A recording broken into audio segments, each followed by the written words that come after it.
think we're going to go ahead and get started. My name is Matt Morton. I'm from the Squaxin Island tribe in western Washington, 100 miles or so north of here, yet I live about 2 blocks south of here. And I am this zone's representative on the Portland School Board. And many of you already know probably that each position is actually not elected by a zone, but represents the zone. These positions are district-wide.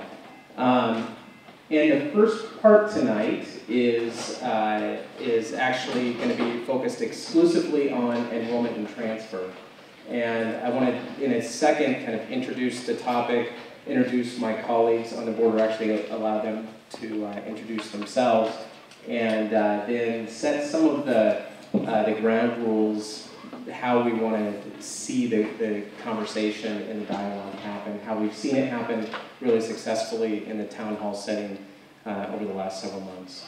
The first thing I want to do, though, I saw Principal Calvert here, and I don't know if she is still here, probably still working, but I wanted to thank her specifically for inviting us into Jefferson, allowing us to use this space, and really appreciate that. So hopefully when she watches this later, she'll see that.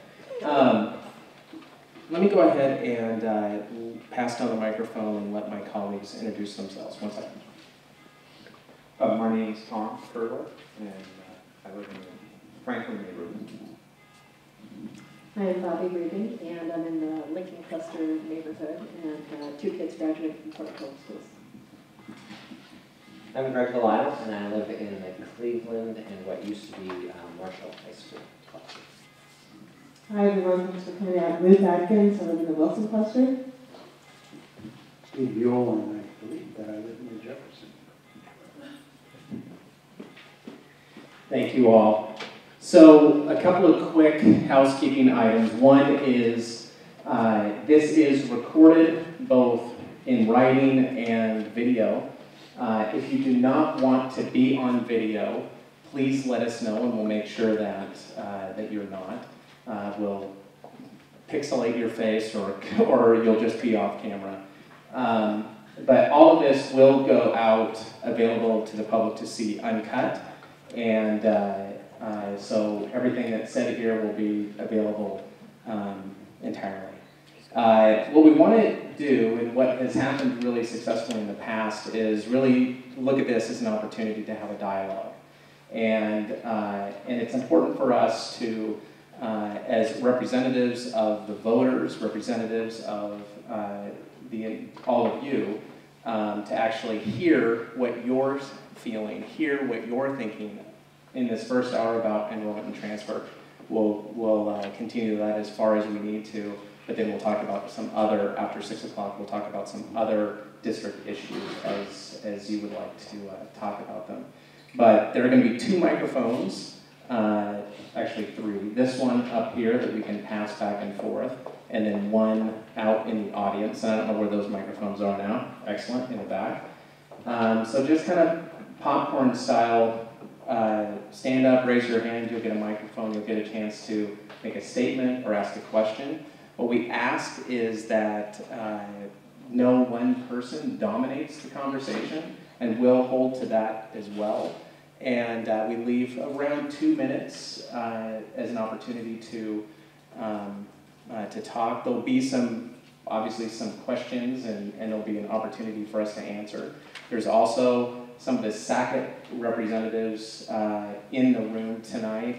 We also have our superintendent and other staff and others. So if there's an opportunity for us to create clarification or answer, we'll do so. So, anything I missed? Great, let's do it. I just want to let you know, I'm sitting here like this. It's not because I'm closed off to suggestions. My hands are just really cold. So I just wanted to acknowledge up front that as I'm sitting here like this, it seems, but I'm just cold. So anyone who's interpreting Greg's body gestures, thank you, Greg, for the clarification. Good first question.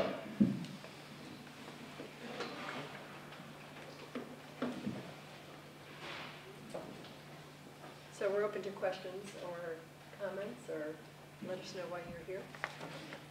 some of these in the past, there's been fewer of us, and when there's a sort of impulse that we each want to comment, and we certainly could, but I also want to be mindful that we don't, if each of us has a long response to each question, that could also take out of folks. So I guess we should just be mindful of that and know that if we don't all respond to every single question, it isn't because we all don't have an opinion. I don't know, we'll just have to balance that. Maybe we can use that in a future board meetings. Yeah. We try. There is a question up here.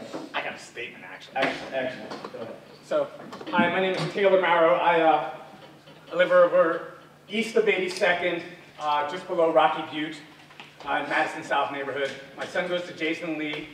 My daughter goes to Da Vinci. She started out going to Alameda because we used to live over on 47th, just outside of Cully. Right when my son was able to go into kindergarten, Alameda stopped the whole sibling transfer. And so I've already kind of gone through the whole, okay, siblings can't transfer thing. And to be quite brutally honest, I usually kind of critique what the board has done and kind of the suggestions, but I think this is pretty spot on. I don't think it goes as far enough as I would like to. I'd like to see the whole, let's just get rid of school transfers, but I think this is a good middle ground, at least to start. I think by getting rid of the sibling transfer, by putting preference based off of district, based off of free or reduced lunch, really will do a little bit to help diversify. But the biggest thing that's going to diversify the schools here, if we really want to, is to get rid of the transfer. Because otherwise, the thing that is limiting people is poverty, right? I mean, I'm privileged. The transfer for my daughter, take my kids to schools, no big deal. I've got 2 cars. But when, Jason Lee, you're dealing with parents that have 1 car after work. And when you're talking about that, that's what I would want people to put yourself in the perspective of someone that doesn't have opportunity, right? From your perspective, you have the internet, you have a wired phone, you know how to, research and figure out the resources to transfer your kid's school, to wake up and get them there to go to school. But if you don't, it highly selects people out. It's automatically, by having a transfer, goes for a certain segment of population that has the resources financially, but this is the big thing, cultural. And I think that's what a lot of people don't understand in Portland. Cultural capital. The ability to learn how to navigate systems. And oftentimes minorities and people of color, people in poverty don't know how to navigate systems. So I applaud you on possibly putting this forward. This is something that I believe is at least a good start.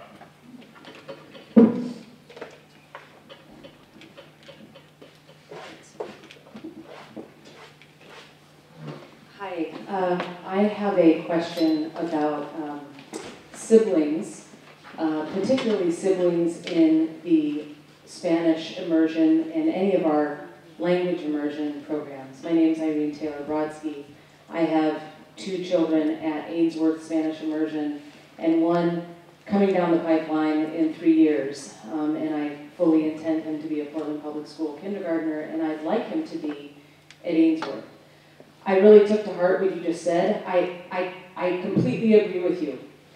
I do want to point out, in the situation of families who have siblings in a language immersion program, I do want to just share a different perspective. And that is that I think that for someone like me, who's a non-native Spanish speaker, this is a commitment. When my first son, who is deaf, started in this program as a Spanish immersion student, I decided if I'm going to put my son to this task, I'm going to expect no less of myself. I have been taking Spanish for the last 4 years, and I am not stopping because I have another one coming down the pipeline in 3 years. It's a very big commitment for all families, particularly families who don't bring native language to the program. And I think that we need to also think of the word culture can also include school culture. And I believe, as a very active, involved Ainsworth parent, I bring a lot to the school culture. Not because I speak really good Spanish, I speak okay Spanish, but because I bring energy, and I bring stability, and I bring lots of help to new families coming in. I volunteer to help families come through the program. And if those are native Spanish-speaking families, great. If they're non-natives, that's great. But I think that well, my question is, have you been able to think about, at the very least, grandfathering the children, or I'm sorry, grandfathering the siblings of the current families who have already started that commitment? Because I think that what may happen is you may end up inadvertently destabilizing the strength of some of the programs you have, because suddenly parents like me, and there are a lot of us, I know at Ainsworth, and I can only imagine at the other schools as well, every day we are going to worry if our child cannot join his or her siblings in this program to have a family and a cultural experience. And we're trying to join Portland's cultural diversity. That's why we're in Spanish immersion. And that's the beauty of the program. We didn't start out Spanish speakers, but maybe in 15 years, we will be almost just as fluent. So I would just ask to what extent you all considered, at the least, grandfathering in the siblings, and if you are talking at all more about delineating the difference between the language immersion sibling preference and the non-language immersion preference.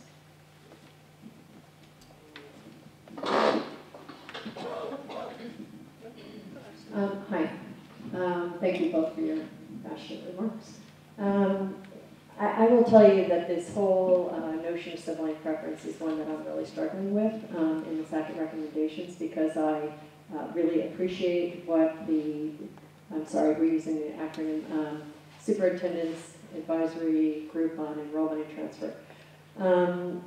I really appreciate the goal and the end goal of diversifying our focus programs, but I have a competing value, which is trying to keep families together to the extent that it's possible.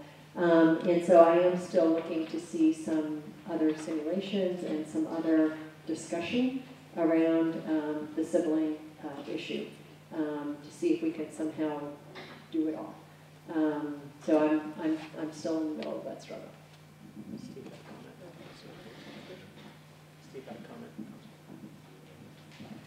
Yeah, I'm for grandfathering and siblings in both of the programs at Richmond and also the one at Angel. Yeah, just to add, I think that we definitely are mindful of the difficulties of this transition. I think I absolutely support SACIT's recommendation to establish a new low-income preference and also keep the sibling preference. But obviously we're hearing that it's a huge concern for the transition for current families. So I think we've already been asking, we're having a discussion about this on our agenda tomorrow night, but I think likely we will be asking for additional simulations of what if. I mean, certainly the simulations done so far show that virtually all siblings would still be getting in, but understanding that as the composition of the school changes in the future, you know, just looking at how that transition happens. But over time, we can do both, because we can have this preference in accordance with our equity policy, and we can also keep the sibling preference. So I believe the schools are going to be even stronger and better in the future, but absolutely I'm hearing the concern from current families. I guess I'm going to look for clarification, because as I've read the superintendent's recommendations to the board, sibling preference is kept. It gets bumped down as a second weighting versus socioeconomic. But my understanding also is that current siblings who came in will continue as they have, so that it wasn't called grandfathering, but this would affect any new folks who came in. And so I'm going to look for that clarification. She's talking families, you're talking kids. Right. Yeah. She's talking families. I'm talking about if there's already kids, siblings in the program, would Future siblings siblings. get enrollment preference? I guess I'll just say that I'd like to try to keep families together, because I understand the challenge, especially the families that came in under one set of rules. That makes for a really long transition time. It can take up to 15, maybe 20 years for us to get the impacted outcome. So I guess I'll just start with that. So I'll leave it. But can we clarify, wasn't that the recommendation? It was my understanding, I'm hearing seeing a lot of heads bobbing, yes, that they were going to also, the recommendation was to also eliminate the sibling preference, even if siblings were already No. It's not eliminated, it is, there is a changing of the weighting. I think we have You've got Judy. Judy? So Judy Brennan, Enrollment Director, and I just want to confirm, and I think that Director Kohler had it right, that it would be, that students who are in the program now will not be asked to exit the program. The rules would apply to future students coming in. What I understand grandfathering to mean is that you would like those new rules to apply to new families. The students who already have a sibling in the school would continue to have a higher level of preference. And then we would, but a new student coming in with a sibling in future years, the new rules would apply to those kids. Is that what you mean by grandfather? Yes, I'm talking, I understand that the children who are already there, the students who are already there would stay there. It's just for any younger siblings coming into kindergarten, if they would maintain the same preference they have now. Although, because I know that the ratio will change of, right? So if you're looking for a difference between students who are already in the school and have a future sibling, and new families who might come into the school and have siblings in later years, but aren't siblings yet. That's well, and I think the power in that is that new families coming in can weigh all their options, but they're coming in with the new rules. We are basing our lifestyle and our family and our cultural goals for our family based on old rules that we understand are being changed for what sound like some really good reasons, but it is proving to be very complicated for families who opted in to this commitment very early on. And I don't just mean about transportation, it's the whole cultural commitment of being part of an immersion program. I think that, thank you very much for that. I know we have some other questions too. There was another question over here first, and I think you're... What was the answer? The answer is the proposal doesn't grandfather in the 3-year-old at the moment, right? Is that the answer? That's correct. The proposal is that the new rules apply to all future siblings, regardless of whether they currently have an older brother or sister. Can I just add a clarification too? So, I mean, I think this is what we've been hearing most about, so it's probably what Most folks, so not to prolong after I've said we shouldn't prolong it, but I think for me, I'd want to be able to see not just a simulation. I'd like to see it go both ways, right? Because if we did have the grandfathering to include all current families and all future possible siblings over however many years, we need to see what's the impact going to be on the ability to actually move the dial in terms of access for underserved students and low-income students. So, because that's what, if you look at the, you can go on the website, you can see the charts of the simulations that staff has done so far, you really see where the lack of access. So I want to see both in terms of if we increase the slots as proposed and have the low-income preference, and if there's a way to be able to kind of project the numbers of siblings currently kind of in the pool, future pool, if you will, as well as the other way, because it's a tension for sure, it's a challenge, but I'm really concerned that it doesn't take 5, 10, 15 years before we actually see a change and have these programs be accessible to a wider range of our students across the district. So really quickly, I'm going to sort of pull back from the specific question, but thank you for that, because I think that does get to the heart of some of the challenges and some of the questions individuals have and families have.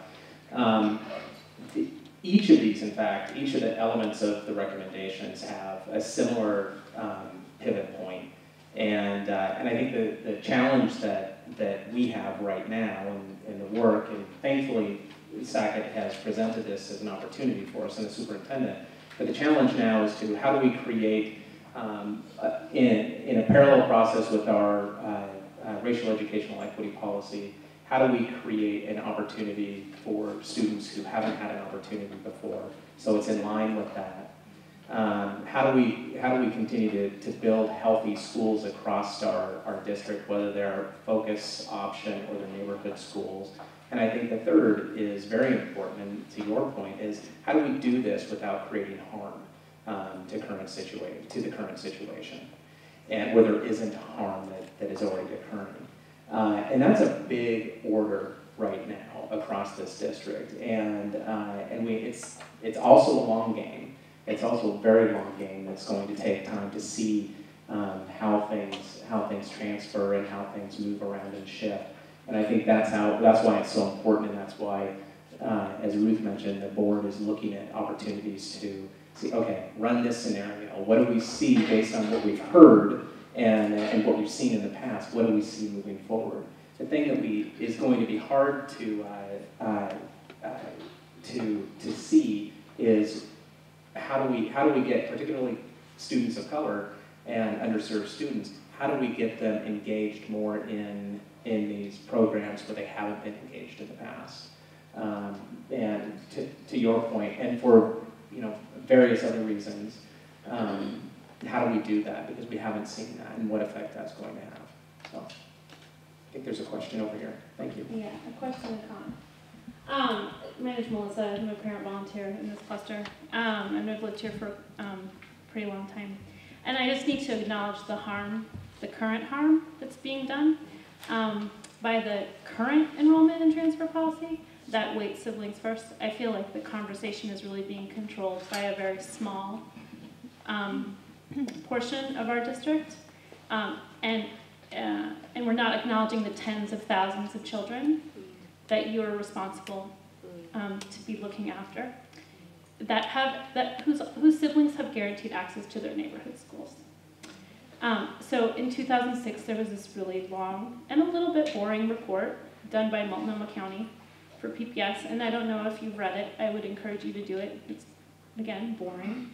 But it's called something about its audit of enrollment and transfer, district objectives not met. So this was in 2006. And the takeaway is that the current transfer policy conflicts directly, stated in the first page, you can just read the first page of the report, conflicts with the strengthening of neighborhood schools. So here we are, 8 years later, and I respect that you want this deep community engagement, or this kind of community engagement, this town hall question and answer, but the lack of urgency around the current harm is really hard to take. So I need to communicate.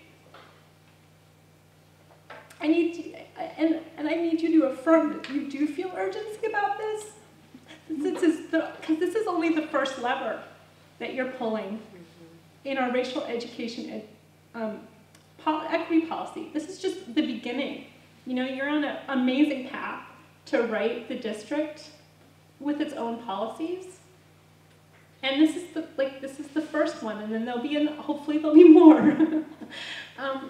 So I would love to hear your thoughts about timeline, and that you do feel the sense of urgency, and that you're thinking about the 40,000 children, and not the 500, or whatever that number is. So thank you. Thank you very much for that. Really appreciate it. Are there any comments there? Well, I'll just affirm urgency that every school, that every child has the best that we can deliver and is given all the opportunities that every other kid has. So that's why I ran. I think that's why all of us are sitting here. So I affirm your urgency. Why do we need to crowdsource what the equity policy should look like? I think that's what's a really okay. That's a different question. That's really okay. Granted, that's a different question. Because I feel the urgency, and I think everybody in this room feels the urgency, and there's probably different ways to look at solutions. And as a policymaker, I want to hear and think about a lot of different ways, and then hopefully sift and have a conversation and come to a conclusion. I also think that the biggest change that we're going to see as a result of the second recommendation is the end to neighborhood transfers, and I think that's probably what you're addressing the most. And in general, I'm supportive of that idea. Certainly as we went through the high school system redesign, that was a component. And if you look at what's happened across our high schools, it's a much stronger system today than it was before we started. I was just going to say again, yes on urgency. And I think that you'll hear tonight, part of, I don't see this crowdsourcing our racial equity policy, just so you know. I see this as an opportunity for us to engage our community, to hear your story, to hear her story, to hear his story, because the reality is us seven, one's missing, we seven are going to have to make a decision, but it's important to provide opportunities, one, for us to consider the multiple perspectives that are in the room, or aren't in the room sometimes, because for every decision that seems really obvious to group X, there is an equally an opposite decision that seems logical to group Y. Now, that's not always exactly opposite, not always counter. I appreciate your point of saying we have 48,000 students to consider. I remember actually, I think I can say this because I'll just say I had a friend who was talking to me about the issue that was really urgent to her at her school. And when I gave my answer, which was something like, yes, that's true, and we have 48,000 kids that we have to consider in our system, she wound up talking to my wife later saying, can he even really think about individual kids? As if I've lost that ability. But I hear your story and your child, and I hear in children, and I hear your story and your children, and I have to hear those perspectives. That doesn't mean that it will help me make a better decision. And I think that, as you pointed out, Bobby, that I would say that over the last 7 or 8 years, it's not that we have been perfect, but we have turned a ship, it's been a big ship, facing in the right direction that is now poised to move in the right direction. And that doesn't come easy, and that it requires us to sometimes sit with ideas and perspectives that are really uncomfortable and maybe sometimes that we disagree with. I feel your urgency. It doesn't mean that I have to take a back seat and we can't make hard decisions now. At the same time, I find myself sometimes having to remind myself that every single perspective is really important and should be able to help us inform this. But I appreciate you bringing up the 2006 report, that this is not something new. This is something our community has known about for a long time. But to be fair, the folks who are just entering into the conversation are new to this, that it's not something they've been aware of. And so we need to take an opportunity, in my opinion, to help make sure that we're all at least understanding the issue. Yeah, I'll just say quickly yes on the urgency, and I think this, really grateful to SACIT for they've been working on this particular set of recommendations for the last year and a half plus, but before that the group has been in existence for about 6 years at least. And so this has been a really tough issue for this district to deal with and confront. And I really appreciate the work that SACIT has done to kind of support all of us, the board, the staff, and the entire community in saying, okay, now that we have this racial education equity policy, what do we need to do to align with that? And I feel that they have done that. Does that mean it's going to be easy? No. And it's going to mean some loss, but I really don't think in the larger sense it is. But we know that this has been something that for years and years has been a really kind of tightly held on to piece of Portland Public. But I think now that we have articulated our equity policy, we've begun to differentiate resources in terms of our budget and other decision making and our priorities. This is another piece of that. So again, recognizing that it's difficult and we want to be able to have this conversation. We certainly hearing from lots of folks and will continue to do so. To me, it's really important that we make these changes for the good of the entire system and for all our kids. And urgency is kind of a funny word. I've been working on these problems, the exact same ones that you're talking about, since 1975.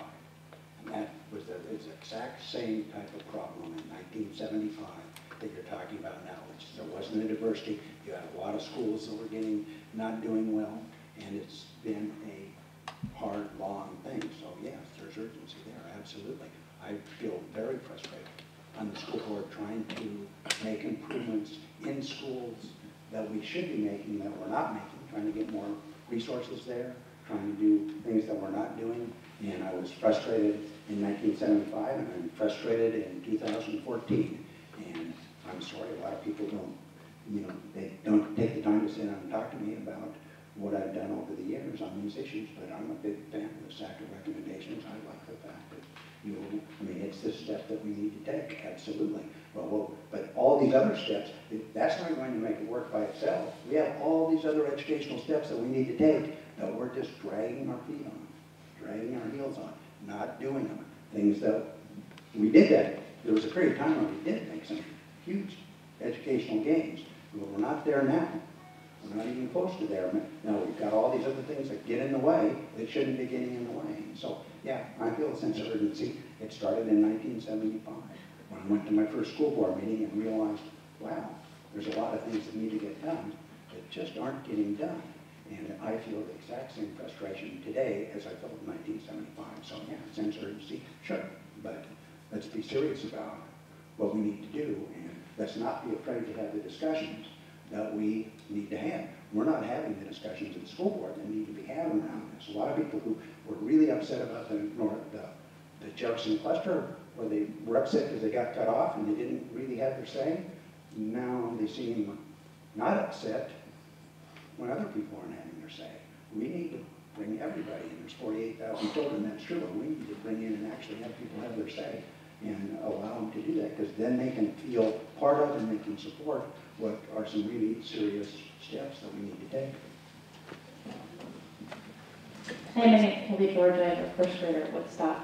And just to specify, my comments are specifically around the immersion programs and the key magnet programs. So one of the things I saw in the SACA report is that this is really all about having a lack of minorities and a lack of low-income kids in the programs. And as I was talking to my husband about this, I realized we did not have any PPS contacts before enrolling our daughter in kindergarten.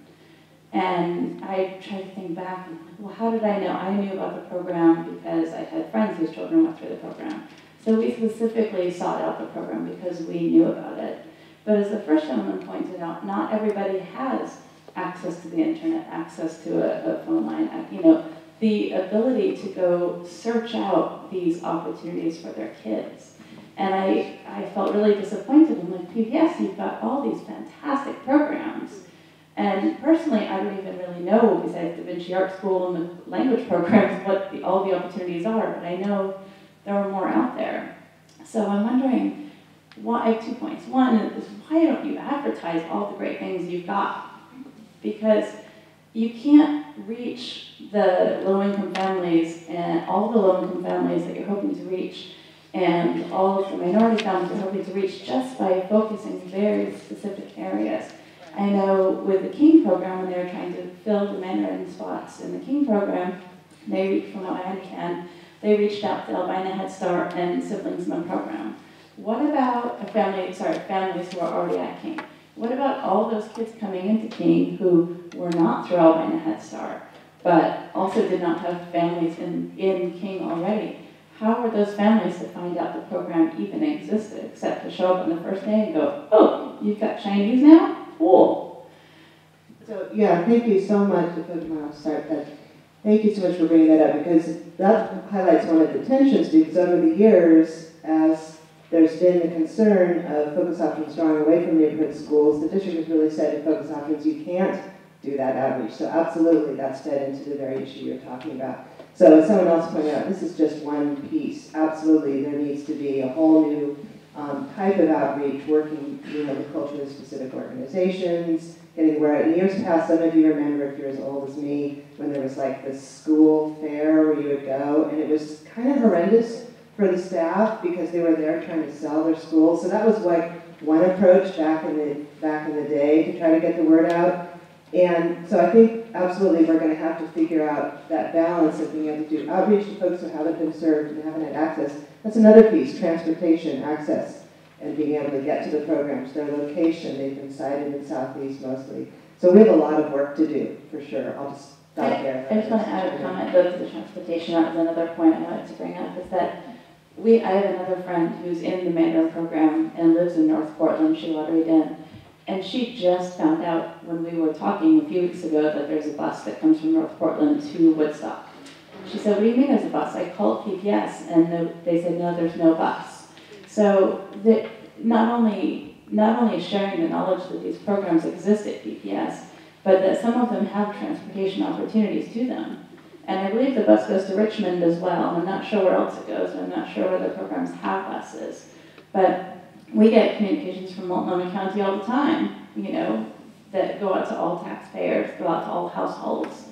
And I guess I'm having a hard time understanding why PPS couldn't have access to Multnomah County's record database of addresses to be able to reach out via mailer.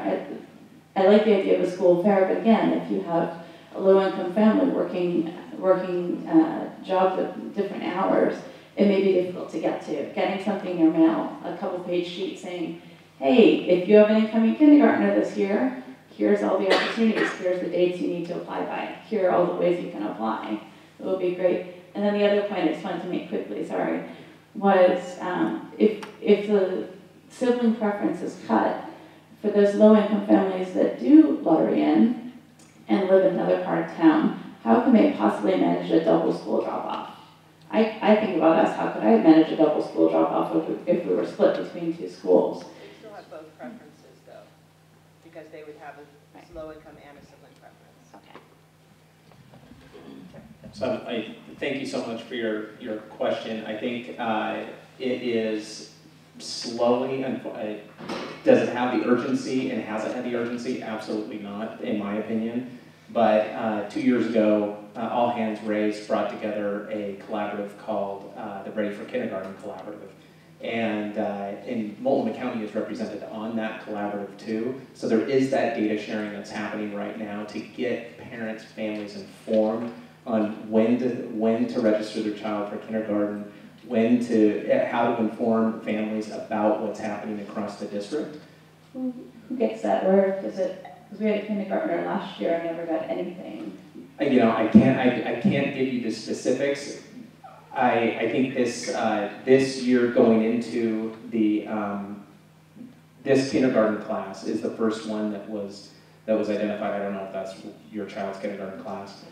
Okay, but that is one of those examples of basically getting these systems together to communicate. But to your point, the first story that popped into my mind, I don't know if it was Greg's first parent group that he met with, but after he and I were elected, we met with a group of regular parents, Latino parents, and talked to them about some of the challenges that they had experienced. And it just blew me away that parents came into Wriggler not knowing that there was an actual immersion program that existed at that school. These are native Spanish speakers, and they didn't know what was going on at that school, and what a valuable resource they are, particularly for these immersion programs. So too little communication, many channels that need to be explored, including partners, including social media, including mailers, letters and backpacks, all of those things.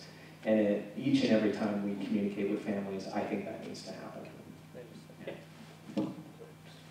I just want to add, because it seems like this is such an obvious solution. We can always do better in communication, but communication takes resources.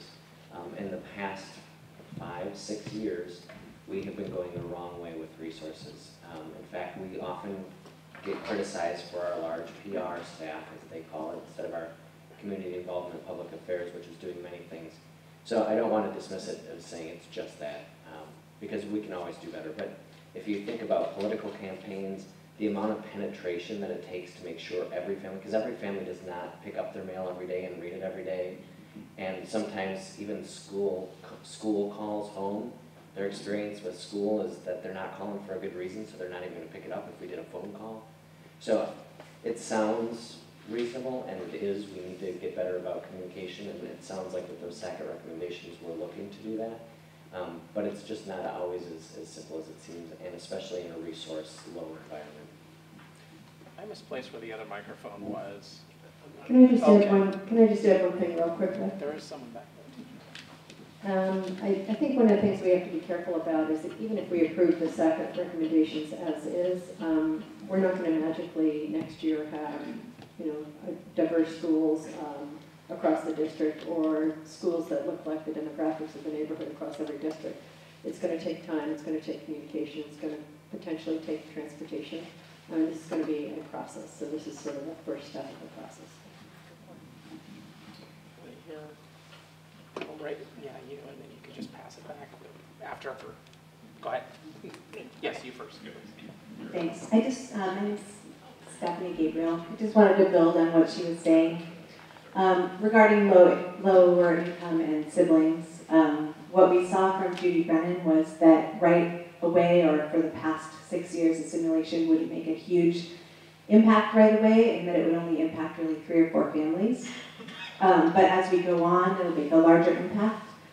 I'm wondering if you're thinking about those lower income families who enter in with an older child and then have a sibling, and the decisions that that family would have to make around if they do have opportunities to come out of that socioeconomic status, and then not have their younger sibling attend, and the challenges that that would create for them. So low income.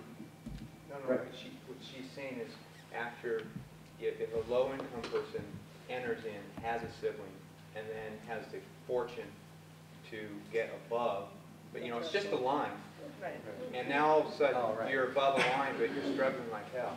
That's what you're saying. Right, Yeah. so keeping that sibling preference would maintain. I think you need to clarify that. I don't think people are clear. So is everyone clear, there still is a sibling preference? It's there, it's not going anywhere. Yeah, so what it is, and folks can correct me if I'm wrong, but my understanding of the proposal that's on the table is that there would first be a new low-income preference up to, based on the number of applicants, up to the proportion of districts, so it's up to 45% of slots. And then there's the sibling preference. Right. So, yeah, I mean, as we said before, we can ask Judy and her wonderful staff to do some additional simulations, kind of looking at different permutations. But certainly, I mean, what I'm seeing is there'd be very, very few slots for folks who are neither low income nor a sibling, and that's one impact for all those other families. To these programs, replication of programs is another whole topic. I mean, that's part of this ongoing process. I don't think you understood. I guess I understood the question, Tom. She's saying, I get that. So potentially in the future, there could be a family who got in originally on the low-income preference who would have to rely solely on the sibling preference. That's true. Do you want to say something? Yeah, I did want to say something. So that's the low income preference, and I'm also concerned because I've heard from families who are non-white families who are going to focus option schools who do not qualify under SES, and those families could potentially be displaced because the sibling won't be entered in. So actually putting the sibling first before SES status won't make a huge change according to the numbers that Judy Brennan had proposed. And also could have the ability to keep your minority students and SES students engaged, and I just wanted to see if anyone had any comments about that. And I think we're going to be asking to run several different simulations so we can speak from a point of actually having information. Yes, we're going to be getting more information as we go. I also just want to point out that it's really possible to think of scenarios of what-ifs for any set of rules that we decide to run. And I want to acknowledge that right now in our system, there are families that are losing out, quote unquote, because of our current preferences. I know of friends and family who have chosen into the lottery, and they were very clear that while there was a sibling preference, it is a preference, and they were not guaranteed. And so they were thinking, those of you who played the lottery, you were probably thinking, what are my odds if I go to that school? How many applicants? What's the percentage of students that get in versus what's the percentage of that school? It was never a guarantee. So I want to acknowledge that we could run a million different scenarios, and there are going to be people that wind up getting in there, and we're going to find an exception. It hasn't come up yet tonight, but the petition process, that is going to be a challenging process, because I've heard from people who have entered into our current petition process, and they have really challenging situations. Really, I'm going to just say it again, really challenging situations going on in their family. And how we decide that, I think, is going to be a bigger challenge than some of the things we're talking about right now. Thank you, Craig. Please. First of all, I want to be respectful. This is a highly charged situation. And so I hear what the families are saying for the focus option. I hear that there's 48,000 different perspectives. I just want to pose a question, and that is, and this is a rhetorical question, what if we spent all this money and all this energy and all this time investing in our neighborhood schools instead of spreading it out and worrying about unborn siblings and going to focus schools and running away from neighborhood schools instead of staying and investing and volunteering and making schools great for every single kid.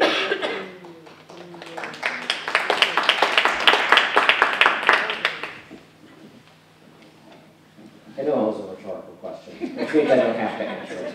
But I just want to highlight that, again, part of me in this community process is about what each family holds as a value for their child is really different. And that's what makes us unique. And what makes Portland great is that we can come together and have these really hard discussions. So I appreciate what you're saying, and there really are more than even 48,000 perspectives.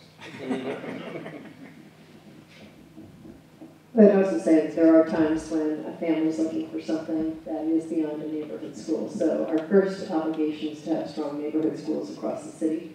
But I do think that the reason that we have 80 to 85% of our families choosing Portland Public Schools is because we do have some choice in the system as well. And it's extraordinary in an urban school district to have that kind of a capture rate.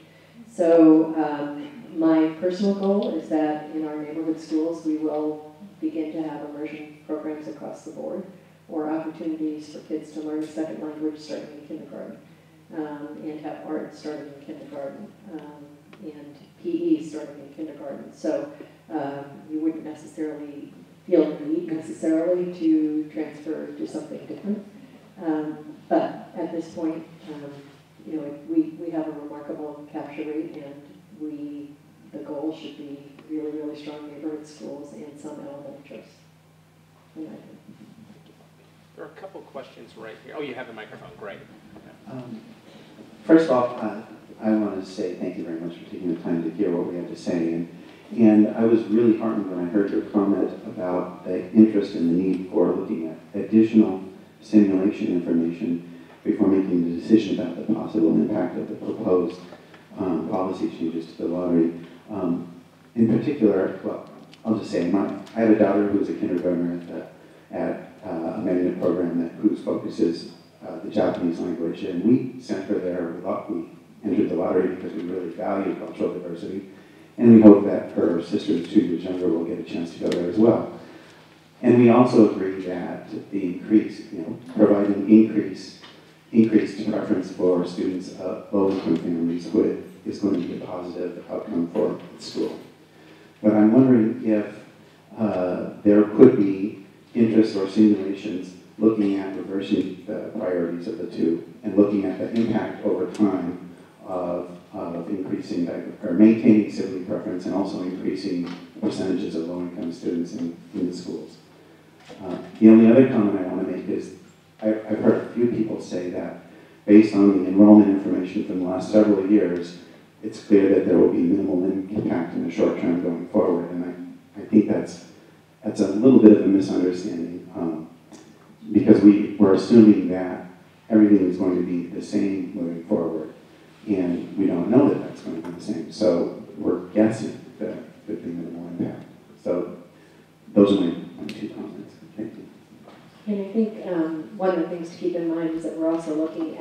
increasing the ratio of native language speakers, both at Richmond and at Ainsworth, for example, which is also going to be a wild card in all of this.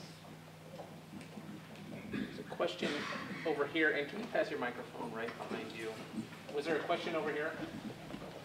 Hi, my name is Audrey Pegenstecker. I'm a kindergarten teacher at Woodlawn School, and I'm going to be really short because I know time's starting to run out. I'm not speaking certainly for my whole school community, but I just wanted to sort of chime in and put in my 2 cents that the last time I was standing in this cafeteria was when there was a meeting with probably 20 times as many people. We were having conversations about shutting down schools and what that was going to look like. So personally, and I know for at least a handful of parents and teachers within my school, I know that we felt very affirmed and really encouraged by SACIT's recommendations, because it felt like it was really bringing the conversation back around to what we were asking for during that conversation, some really concrete actions that are going to help stabilize enrollment and to strengthen neighborhood schools, particularly in this cluster, which is something we've really been needing for a long time. So I really commended their work. I felt like it was a really thoughtfully put together document, and I just would love to say that I'd love to see you all support it. So thank you. Hi, my name is Robin. I'm also a Richmond parent, and because I do not want this to turn into a Richmond parents hijack the meeting, because I've had several passionate parents talk about immersion and siblings already, I just want to say that we as parents in the immersion community believe that we can help contribute to this process. We have a proposal that we're going to be presenting to you where we've run some simulations and we've talked about reversing the sibling preference priority as well. But one of the reasons we came is because we want to listen to the community. We want to help bring equity to our school, and we feel that we also bring tools to the table to help do this, be it outreach, be it one-on-one conversations with people, be it working with our PTA to help solve some of those problems and hurdles for low-income families who can't or have considered applying to our program but can't, after-school care, tutoring for many, many families for whom Japanese is not their native language, because it is a full family commitment. And so, we came to listen as well as present our perspective, but we fully believe as a community that we can help this process, and we want you to know that we are here to help you as we go through this process. We're here to help everyone go through this process because passionate parents make for great, strong, successful children. Thank you. Thank you very much for that. Pass the microphone up here. Okay, one back here. Thank you. For the most part, I think that the SACIT recommendations are a step in the right direction. I would like to see, even for focus option schools, a process that includes making a commitment, as this parent was describing, to the program, to the culture, to what's going to be involved in supporting your child in that program. My concern comes from being a Jefferson cluster parent and from having gone through the conversion to K through 8, where it was very much a situation of, if they come, we will build it, maybe. And now here we are, many years down the road, our children still don't have electives at all in such classes that you choose. And it's my understanding that some children who go to middle schools do. And I rather resent that that's not available to my children. So my concern is, step 1 is cut off the escape routes. Step 2, maybe we'll improve the schools that you now have to go to. That has not worked well in the K through 8 conversion. And so while I want to see our neighborhood schools strengthened, I'm not confident it's going to happen in the right order.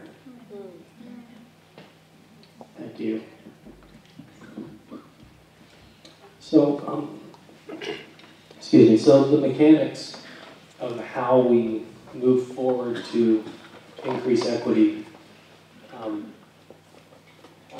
is going to take the community coming together. We need Richmond parents involved. We need everyone involved in it. but that comes after. Right now, we're talking about contradicting policies and aligning those policies. Now, after we align those policies, we can come together as a community and figure out how do we tackle this, how do we make the next step, and how do we keep improving it. But Sackett did exactly what they were asked to do. They said, how do we not have contradicting policies? You cannot have contradicting policies. So let's get them in line with each other, and then let's pull together, and let's figure out how to help the students that need the help, that maybe get caught in the middle of that policy change and have issues with that. Let's work with that and help as many families as we can. But we have to align the policies first. Thank you. You could pass the microphone, right? I'd like to talk a little bit about harm. I've been hearing that word a lot lately. And I'd like, I'm a parent of a 7th grader in Jefferson Cluster Schools. And I think that one of the things that I think about when I think about harm is I think about educational displacement for kids. I know kids of lots of different ages that have had schools closed, from Kenton, Whitaker. At every meeting I have to say them, because you want to talk about harm. The harm that has been done to children in this cluster, from school closures and from the educational displacement that comes from that. I mean, imagine if somebody came to you and said, Richmond is closed. We're done with focus option. You're going to your neighborhood school. So that has happened over and over again. So I'm going to name all the schools, okay, that I can think of. And if I forget anybody, please shout them out, okay? Whitaker, Applegate, Tubman, Humboldt, Kenton, Ockley Green, Arts and Technology, and that's just like in the last 10 years. And Jefferson High School, the high school that we're sitting in. Say that again. Oh yeah, the Women's Academy. Yeah, Kevin. What's that? Clarendon. Yeah. So when we talk about harm, that when I hear the word harm that being done to families and to children, it's I think we need some context in which that word exists. And so for my community in Jefferson Cluster, when I think about possibly if we get into a new forecast, you know, if the budget doesn't look as good as it does now. I mean, 2 years ago, we were fighting each other. Our schools were literally battling out over who was going to be closed.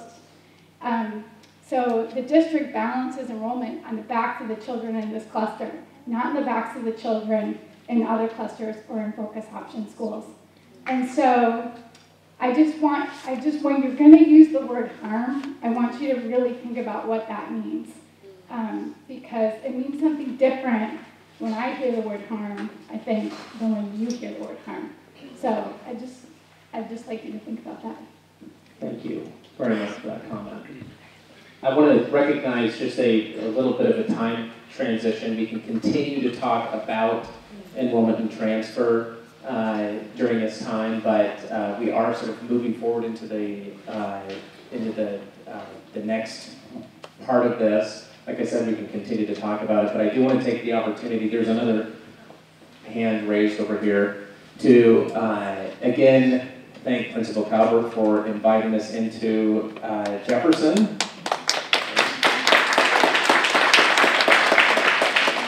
And since we applauded, I don't know if there are any other teachers or staff from Jefferson here with us tonight. How about teachers and staff from other Jefferson Cluster schools with us tonight? Thank you for being here too.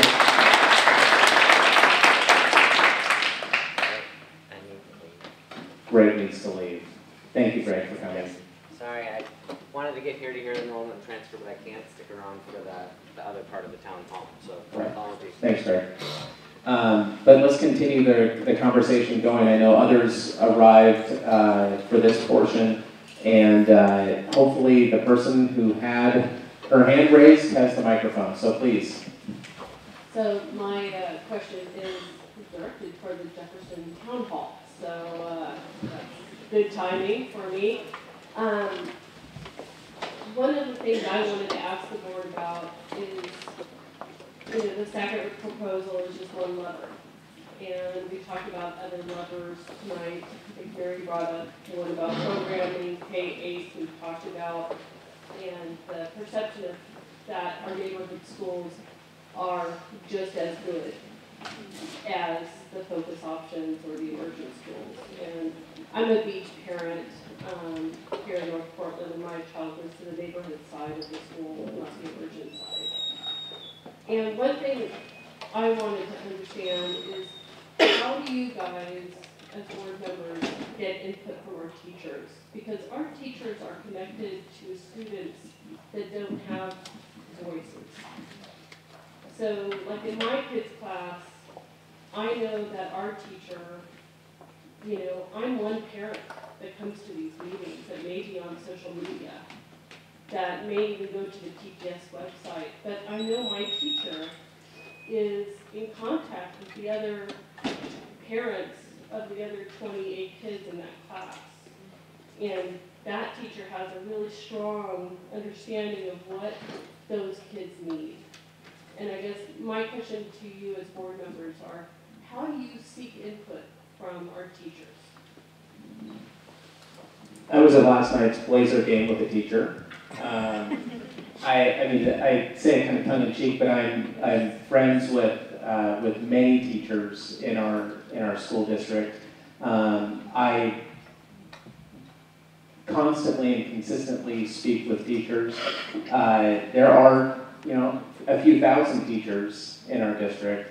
Probably the ones I'm talking to, I can tell you the ones I'm talking to are not often talking to the other board members. And I know there are teachers who are engaging other board members who I don't know who they are. So I know it's important to invite teachers in opportunities like this to speak up in testimony over email, over coffee. In my son's school is another opportunity. You get a chance to go out and visit schools on a regular basis. So I think there are a lot of venues that we can take advantage of. Is it enough? It probably, for earlier conversation, is never really enough. But we also rely to a large extent on our labor partners. And what are the things that are the most important to the professional association that we partner with, that the district partners with. So a lot of different venues. I'm sure there's others who can speak up as well. Yeah, I'd say that's true. And then the other issue is having a systemized yearly survey of every school where every teacher, every student, every parent has the opportunity to communicate what's going on in that school. And that's something that we're going to institute this year, and it's going to happen every single year. So that's another layer of communication that hopefully will bear fruit in terms of the getting information. I would say one of the best ways that I hear from teachers is I do school visits a lot. And I always ask to be sure that I go to the classroom of the teacher union rep in the building, always, and then stop by lots of classrooms and say hi. I have several teachers from my kids' schools who still call me to come back and talk about what's happening during election cycles and things like that, talk with kids. So, I keep in touch more informally, I would say. There's very specific ways that our superintendent and senior team keeps in touch with the Portland Association of Teachers, and they have regular working meetings too. So. I just add, I think the superintendent also goes regularly to staff meetings in schools, which I think is a great way for her to get that on the ground. And all of the above that's already been said, and I would just add, just from the perspective, this is just one small piece, but Hannah and I as co-chairs have instituted just informal coffees with the leadership of the Portland Association of Teachers which is just a very small piece, but one that really has helped. I feel like we're developing a stronger relationship as a result. And again, it is those conversations that are at the higher level, but are, I value them a lot. I'm going to say what I actually believe. We do a terrible job of listening to teachers for a couple of reasons. One, when we listen to them, we don't really listen well when we talk to them as a district because we'll talk to them and then not take their input and say they had input. And that's a major problem that we do. And we've been doing it now since I've been on the board. When I first came on the board, we were refusing to even speak to the heads of the union and sit down with them. We wouldn't even do that. And I talk to teacher after teacher after teacher after teacher who says, I don't want to say anything. I'm afraid to say anything. I talk to teachers all the time who tell me, I'm not here. Remember, Steve, I'm not here. But here's what I think, but I'm not here. That type of thing. And it happens over and over and over. It's something we need to really solve. Tom talked about, and I'm really in big support of this, and Tom's really pushing for it. I think it's a great idea, having a teacher survey.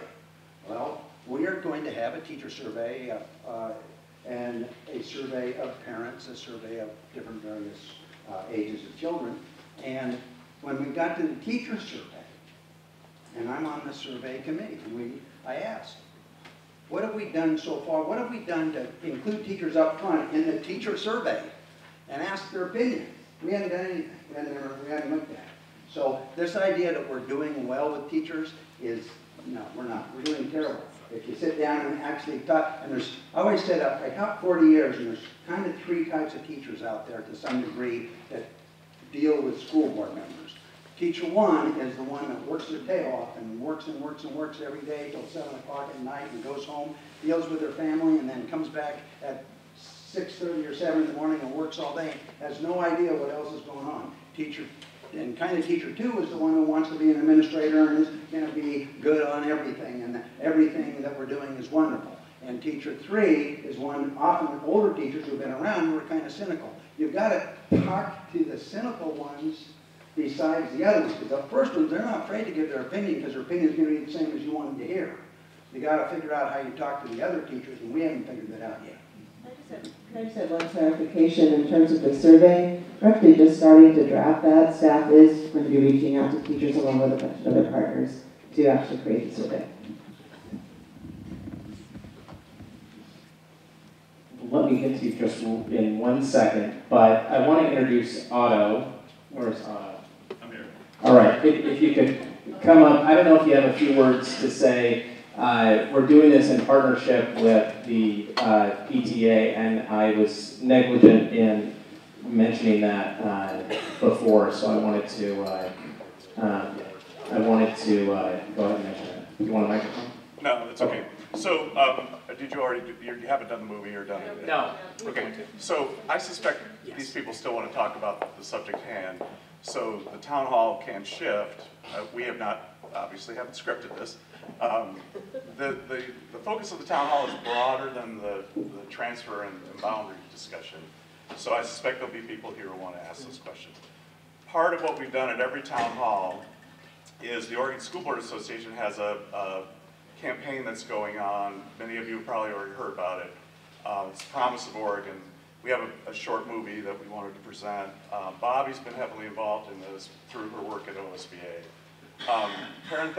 Parenthetically to all of that, and something for you to digest, is the governor released his budget today, and it is short of where we expect it should be by a lot.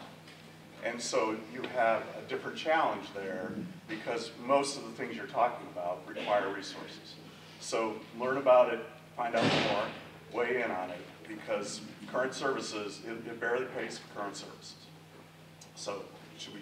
Thank you. And as we get the video ready, we do have some translators for this portion. If I can invite the translators up to introduce themselves. Okay. Thank you. Any other translators? Okay, thank you. why don't we go ahead and show the video, and then we'll resume the town hall. Thank you, Autumn.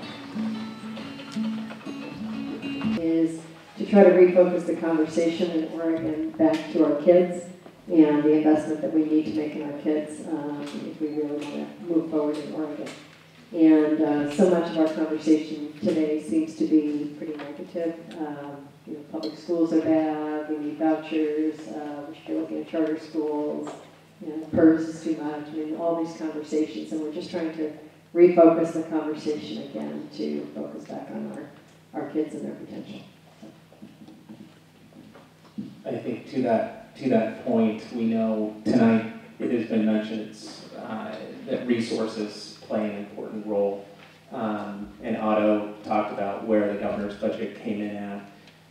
The role that each of us can play on the board in representing both the district and the community of this district is important, but the voice that each of you have too with your legislators is equally important. In fact, what the legislators tell us, it's more important.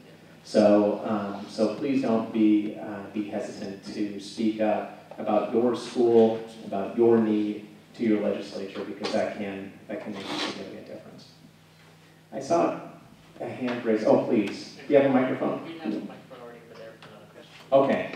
Who has the microphone? Oh, hi, Keith. Good. So I'm Lakeitha Elliott. I've been a proud demo since I was 3. I actually went here for preschool, for high school, and my daughter is a senior here currently. I first wanted to just say thank you for your racial equity policy, and thank you for finally putting at the forefront of your work the equity work. I'm really sad that my daughter has had to go through this whole system and not have that at the forefront of this work. I've been in front of the school board so many times, fighting for a whole bunch of stuff for my kid, from not closing her schools to the K-8 transition to closing Jefferson High School. Honestly, in a lot of ways, I'm glad to almost be out of this system, and really sad again that she won't get to experience a system that is focused on equity for all kids. But I'm excited about the way that you all are going. And often I've been here to criticize, and so one thing I really want to say is thank you for keeping Jefferson open. Thank you for the middle college program. I'm here volunteering every day with young people who are excited about college. I was talking to some freshmen earlier today who were talking about writing papers in MLA format and debating about which schools they're going to go to. I volunteered yesterday with a kid who was wrapping paper who was making his preparations for med school and had mapped out his process of where he was going in order to get there. And so, again, I appreciate that you all have continued to support the middle college program at Jefferson.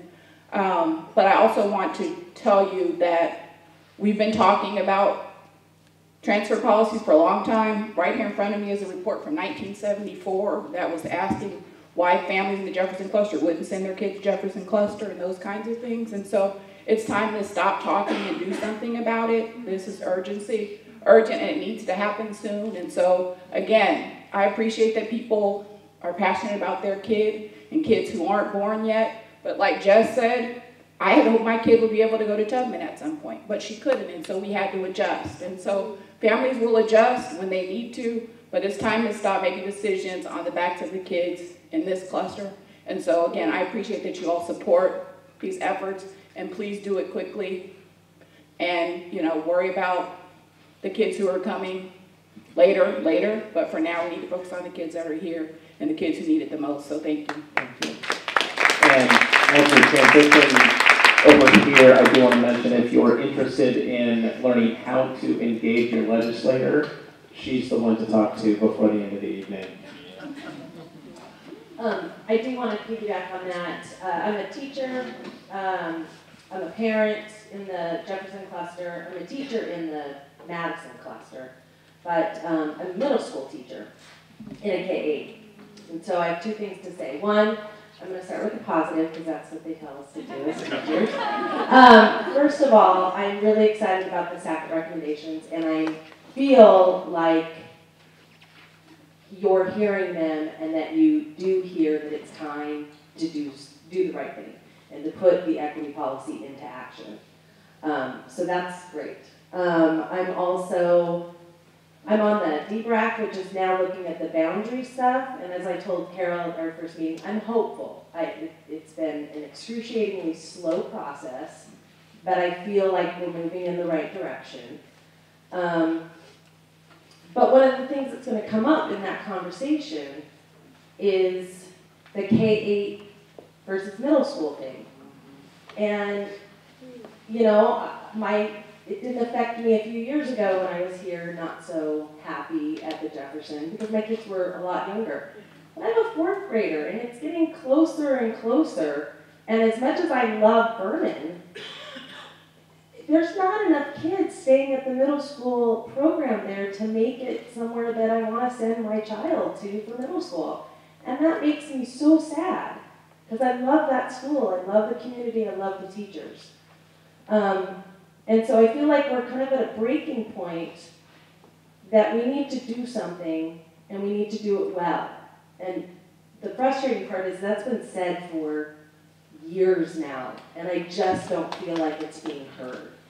The other thing is as far as the question from Lori earlier about teachers, you know where to find us.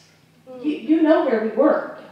And especially around the middle school K-8 thing, I have never once been asked, as a professional, what is best for kids. And to be honest with you, in the public meetings and stuff, I hear a lot of adult reasons. We're not hearing from the kids, and we're not hearing from the people that are with those kids every single day. Engage us. You know where to find us. We're professionals. You pay us to use our expertise.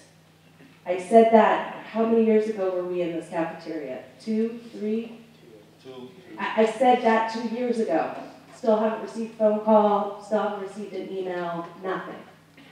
And what worries me about the whole K-8 middle school thing is I had a conversation with a very, very, very high-level administrator in this district.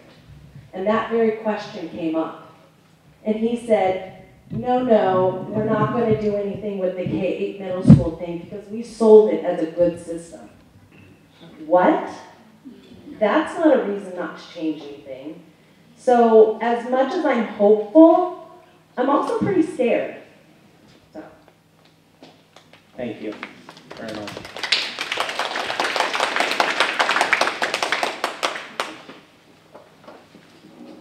Brian Moore. I'm an alumni from Humboldt School. I volunteer at Boise Elliott Humboldt, and the kids are asking me, is Humboldt going to reopen? And I'm asking you guys, what's the plan for these kids that miss their school, for one? And these kids are, let's say that they're challenged in the classroom, and they're challenged at home financially. And the majority of these kids that they go to Humboldt are now on the bus stops, and they're catching buses to school, and they're cold, and this neighborhood, you know, we want the school back. We want smaller classrooms for those kids that haven't been diagnosed with ADHD or attention deficit or any of those, because that was me. And that's why I'm here. I'm speaking for the kids that aren't here, that can speak, that don't know the political process that's going on in my neighborhood where I was born and raised. I need some answers. I don't know what to tell these kids, but they look up to me, and I'm hopeless, and I'm helpless, and I need answers. And that's why I'm here 2 years later. Thank you. And I'm probably personally going to say the experience of that year when Humboldt and Boise Elliott were merged and the Young Women's Leadership Academy was ended was a like I said, personally, a very challenging experience for me as a child, with a person with a child who was at the time 3 years old, and I could see my son's school from my bedroom window. I was feeling pretty devastated by that decision. It was also one though that was clear that even though we had the things that we wanted in Humboldt, for example, the things like the small classrooms and the personal attention, they were things that we couldn't afford, particularly at that time. I think that same year we were looking at a budget of, a shortfall of in the tens of millions of dollars. That was a rude awakening for me, one that some of my colleagues had experienced a lot in the past.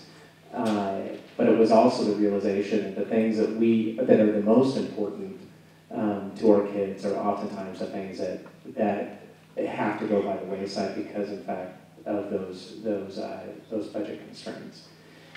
What's next for that building? What's next for? I don't know. I would love to see the district use every space they have in this district. I think that the projection of students in our district over the next 10 years plus will require us to use every building that we have in this district. I would love to see kids back in that school, and and I would be satisfied in a number of different capacities, whether that's an early education or it's K, whatever. I think there's an opportunity. I think the DBRAC, the District Boundary Review Advisory Committee, is going to play some role in having that conversation. But at this point, I wish I had an answer. I wish I had a vision for that school that could sustain itself in a way that unfortunately at that time it couldn't. I also hope for the best within the Boise, Elliott, Humboldt community, and I am absolutely. I see you shaking your head. You guys need to go to the classrooms and see how dysfunctional all these kids are that are uneducated, that are poor, and they're statistically wise, they're going to be not in the working field, they're going to be filling some jail somewhere because they haven't been diagnosed with ADHD, attention deficit, and getting the stuff that they really need. And that's where I'm at. That's why I'm here. So I'm going to smile. Thank you. Yeah, I appreciate the smile. I know it's nothing to smile about. And I also would appreciate a deeper conversation because I would love to explore that more. Yeah, I would say we don't have an answer on Humboldt at this point, but clearly for the last many years we had declining budgets and declining enrollment, and our situation today is really different. I think we're hopeful that we're going to see more investment from the legislature like we did last year. And I think that we are expecting enrollment to be growing by about 500 or 600 students a year for the foreseeable future. And so what I'm particularly grateful for is that we didn't listen to all the people who told us we should be selling properties when we were in terrible budget times and just sell the building already and sell that property and put it into the classroom. For the most part, we held on to our properties, and I think we have an opportunity as we go to reopen some of those. Yeah, thank you very much for what you said. I don't know about Humboldt, but I do know this, where we need to think way better than we do and spending way more money on going down into the classrooms and having that money spent where it directly impacts children. And we've got way too much money that's not there. I'm continuing to fight for that. I think it's a critically important element of what we're doing. I think if you sit and look at our own budget, yes, part of it's pretty good, but the money, we've got all sorts of kids who are way behind in reading and we can't find reading teachers for them. We're trying to kind of do some little thing out here or something here, and what we need are people who go down into those buildings and work with those children. And I've been very frustrated with my colleagues, other than Mr. Curler, on the school board because they're not supporting that idea that the money needs to be spent in the schools, not someplace else, not on testing, not on these other types of things, but on people who actually work with children. That's what makes the difference in the end, and that's critical, and I'm glad you brought that up today. Thank you very much. So in terms of spending money in the schools, this year, as an example, we added 200 teaching positions in the schools. We added 2 days of school. We now have a counseling presence in every single one of our schools. We decreased the counselor to teacher ratio in our high schools. We have career coordinators in our high schools. There's a whole variety of ways that we are investing in our schools in really targeted ways as we get more money. And I think from my perspective, with respect to Director Buell, in the community in which I belong, 66% of our children are dropping out and failing. It's really nice lip service to say money needs to go into the schools, but that means 66% of the kids in my community, there's no service, there's no opportunity, there's no resource to bring them back in. So there has to be a balance. There has to be an opportunity to better serve kids who are not even in the classroom. And mind you, that's with the community that has had intergenerational trauma, thank you, but intergenerational damaged relationship with education. And those are the bags that we've signed on to carry. And I think we have an obligation to these students, the students that have not been served well. There's a question over here. Thanks. My name is Gabrielle Mercedes-Bolivar, and I have 3 children in the Jefferson cluster. This is our neighborhood cluster. The first thing, I'll start by also sharing a positive, which is that I appreciate seeing so many board members here in this cluster. It's actually the first time I've seen this many board members here, and it not being a conversation about which school we're going to close in the Jefferson cluster. When you talked about visiting schools, what I would my ask is that you would actually visit the middle grades in each one of the Jefferson cluster schools, because there is a huge disparity in the equitable access to programming. You heard a passionate parent and teacher talk about Vernon that has 11 kids in 7th grade. You talked about a 66% failure rate of students that have been educationally harmed by past practice. We talk about school closures, but we don't talk about the students in those schools and the educational impact. We have to look at the district, and the district has these tier 1 schools that are overcrowded, that has built up to a crescendo, yet we have not taken the time to do a district-wide boundary review that would not have resulted in school closures by changing the boundaries and having students attend schools who traditionally the parents are refusing to send their kids to. And what I hear happen is when those parents testify, they get to keep their 1,000 kids in a tiny little school with 3 campuses, and other schools continually and perpetually are closed just a mile away. So my ask to you is to think about the equity in the middle grades programming that isn't there for our middle grade students. We had an opportunity to sit here just a few weeks ago with a listening session with the Jefferson Cluster PTA, where Jefferson High School teacher so eloquently stated that Jefferson High School is looked at as the place of blame for students that come here and fail. It isn't Jefferson High School, it is the lack of equitable preparation that is happening in the middle school grades. They don't have that. And my question to you is, how would you expect a student of 10 or 20 or 30 in their entire middle grade to be prepared to come into high school, to be prepared to know how to use the science labs and technology, things that they haven't been provided equitable access to that you can find across the district? So, the conversations really need to focus on what we're going to do now. The sense of urgency is today. Steve, you mentioned that we don't want to give the same opportunity for other families to have their voices heard. That is so untrue. We were not given opportunities when Humboldt in particular, it was about a 2-week notice between the time that the announcement was made and the closure happened. So we cannot... This process now is terrible. This process is fine, but this is it. This is it, nobody else across the whole district. I want to have 3 of these meetings where people could discuss things. That's what I'm saying. This is a process that we We want to see action. We're tired of talking to y'all. We need to have outcomes now. We need to have conversations now, and we need to have the investment now into the Jefferson cluster. Our kids are here today, and they're staying here today, and we need to strengthen the neighborhood schools. That has to be our priority. Any transfer system is going to involve some inherent amount of privilege in having the ability to navigate a system and get your kid to a school that is not your neighborhood school. But for our kids that are here today, they deserve to have an equitable education and to be prepared. If we're going to meet the governor's 40-40-20 plan, if we're going to be prepared to have our kids graduating and being ready to work or ready to go to college, that has to start today. We cannot unknow what we know today, and right now we have kids that are not being prepared for that transition. And you know that. Thank you. Thank you very much.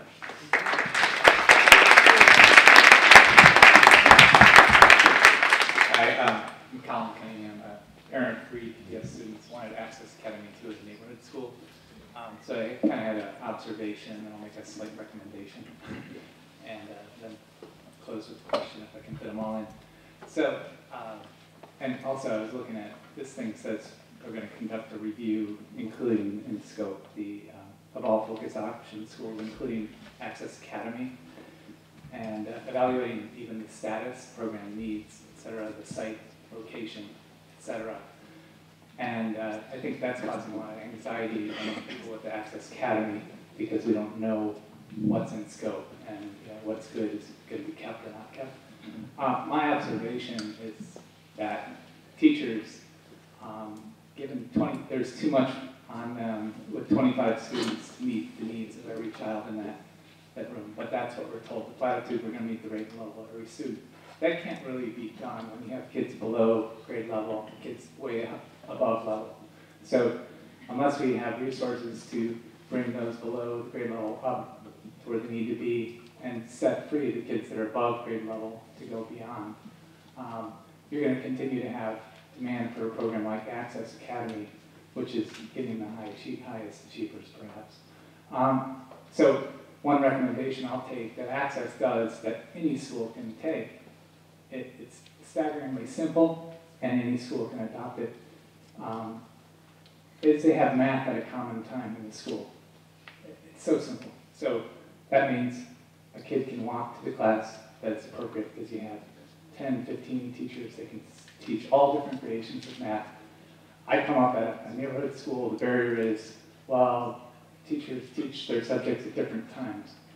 That doesn't seem like a ironclad barrier to allowing teachers to focus on students of a certain grade level, whether below or above. That's a practice that doesn't need to be unique to a focus school. So I'll close with my question, and some other parents might have ideas for how you could bring immersion to a second language into the class, but my focus is on math, and I think we're neglecting math too much.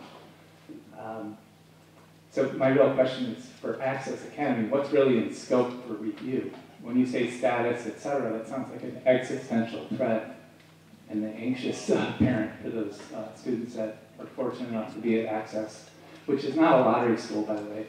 So it's really unclear to us what's up for being revisited. Thank you. Thanks very much. My understanding is, I think that, first of all, it's in policy existing already that focus options should be reviewed. But yeah, Access is an alternative program along with NLC.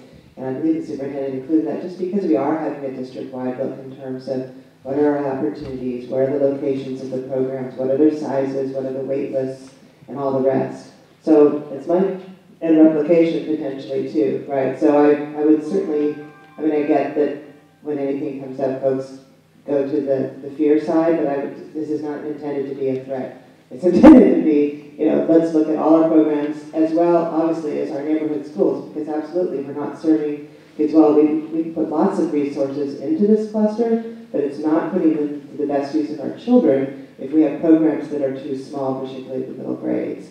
So it's part of just wanting to make sure we're not doing one-off decisions, but really having a holistic look.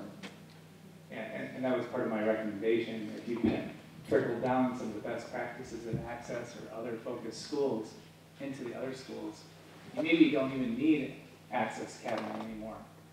If you can meet the needs of the whole spectrum of students. But today, you need these folks. You need access because we're not giving teachers the resources to be able to deal with students at all different levels. Because I just don't expect that a teacher can't have 25 different course plans. It's impossible. Thank you for your comment. You have another microphone? Yes. I thought there was somebody ahead of me. Is it? No, go ahead. You're holding the mic. Go. Okay. Thank you for being here tonight. I am a Jefferson cluster parent. I think I'm also kind of a Roosevelt cluster parent. My child has the option to attend Roosevelt or Jefferson. So I did attend the Roosevelt cluster meeting. Ruth and Steve, I apologize. I'm going to repeat here tonight what I said then.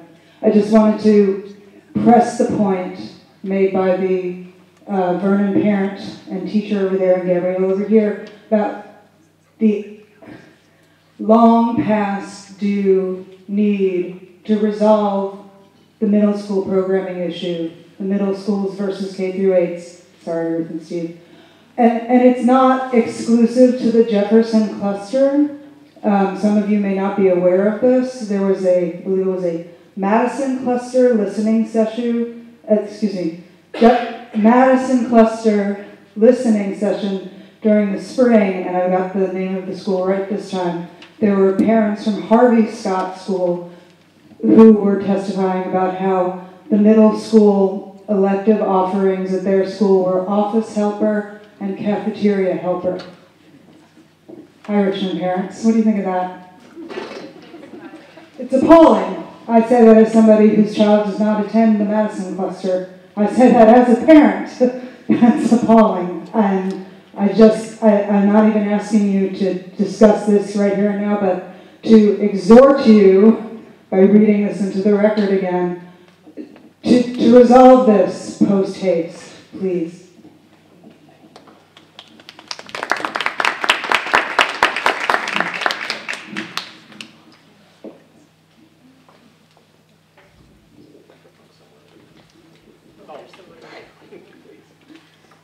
Hi, my name is Brooke Cowan. I'm a Richmond parent, so all of 3 months a PPS parent. My son is in pre-K, he's 4, and I have a 1-year-old daughter who is born, and so that's kind of where I'm coming from. And I know there's been a lot of conversation about this topic, but and I also had to come in late, so I hear Steve's point that I wish we could have a little bit more time. I understand the urgency, but I also think there's a difference between urgency and haste, and maybe it feels more like haste to me because I've only been a PPS parent for 3 months and I'm getting a crash course.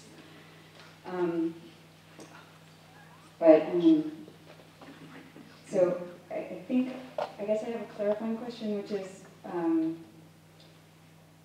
is when you're talking about different scenarios that you are going to look at and consider, were you going to consider also maintaining sibling preference first? And I apologize if this has been talked to ad infinitum, but I just had to come in late because I was working. But were we going to look at that scenario first as well?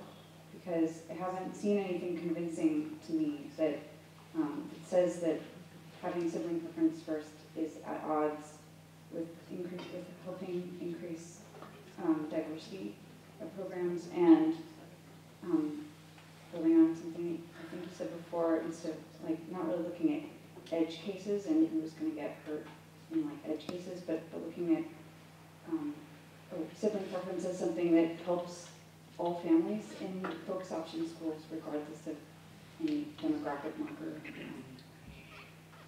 Yeah, I know it's not a popular opinion here right now, but this is something that it's kept me up at night. So for the first hour that we were here, from about 5 to 6, we ended up talking about that almost exclusively, I would say. And I think that the general message we were trying to put forward is that we know that there's some competing values here, and we are likely going to be looking at running some various different scenarios, including siblings first or not, and kind of figure out a decision. I think we're all sort of struggling with that at some level. So. But again, just to clarify, there still is a sibling preference as part of the recommendation.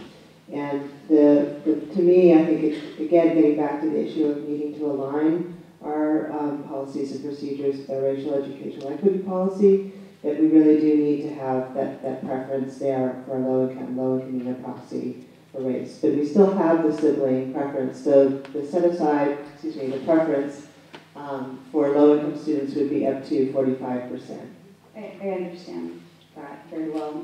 I've been reading a lot. Okay, sorry. I just want to make sure everyone understood that, because sometimes we are getting a lot of emails where folks are thinking that it's, oh, I said sorry, I didn't mean Just that the simulations have not been convincing, and I did hear this part before.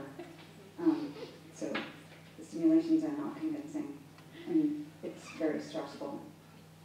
So not convincing in a sense that you're worried that the future siblings wouldn't be able to get in with a sibling preference as proposed. I'm not convinced that basing future predictions on static past conditions is...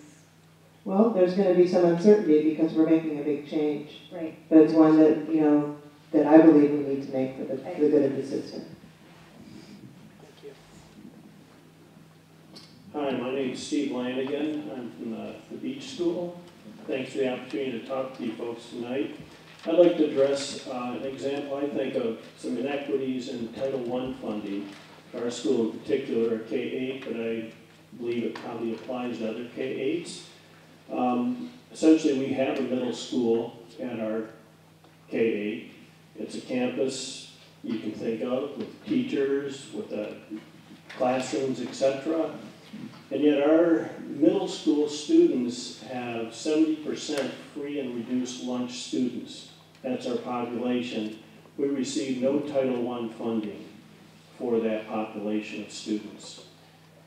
My question is, if you have, I'll call it pure middle school, that serves only 6th through 8th graders, would that also occur? Or would they be getting Title I funding with 70% free and reduced lunches?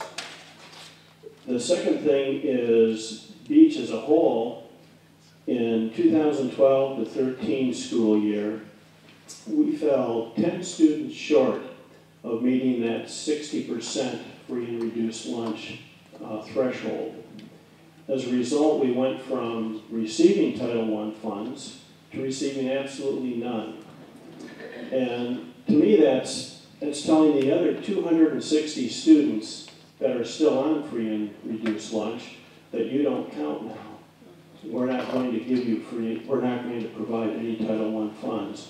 My question is, have you considered doing some kind of gradation or a step approach to giving Title I funds to schools so that you don't have this walk off the cliff approach when you miss it by just a student or two? That makes no sense to me. Thank you.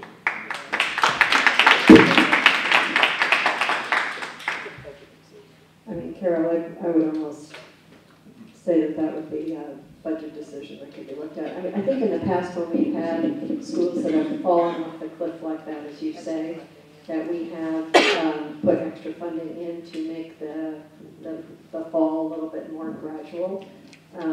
But we do generally have, a cutoff where you're considered Title I or you're not considered Title I. But we do have some discretionary funds that we have put into those schools typically to try to assist. I would say the first budget year, or the first budget cycle that I participated in, I think was when that change happened, the shift moved up. And I know Beach and there were other schools within this cluster that were affected by that as well. And that was exactly the concern that I had. It's that it's similar to individuals living in poverty where you reach a cutoff point, and then all of a sudden that individual or family is supposed to be fine, not needing some sort of assistance, and that's what you in fact call the disincentive to leave that system, because obviously families do. The same is true for schools, and I think in a scenario where federal title dollars are reduced, the district was put into a situation of, okay, where is that termination point of the percentage of students on free and reduced lunch? I would welcome an opportunity to look at a gradation strategy to how do we offer an opportunity for those students in schools that can retain some resources and who still qualify. How do we create opportunities and resources for those who wouldn't qualify and have low free and reduced lunch? But very importantly, what about those middle schools that don't qualify in either scenario in many ways? They don't have maybe a PTA who raises a lot of capital, or they don't have other titled resources. I think that's a big gap within our process, and that is something that we need to address on a budget level.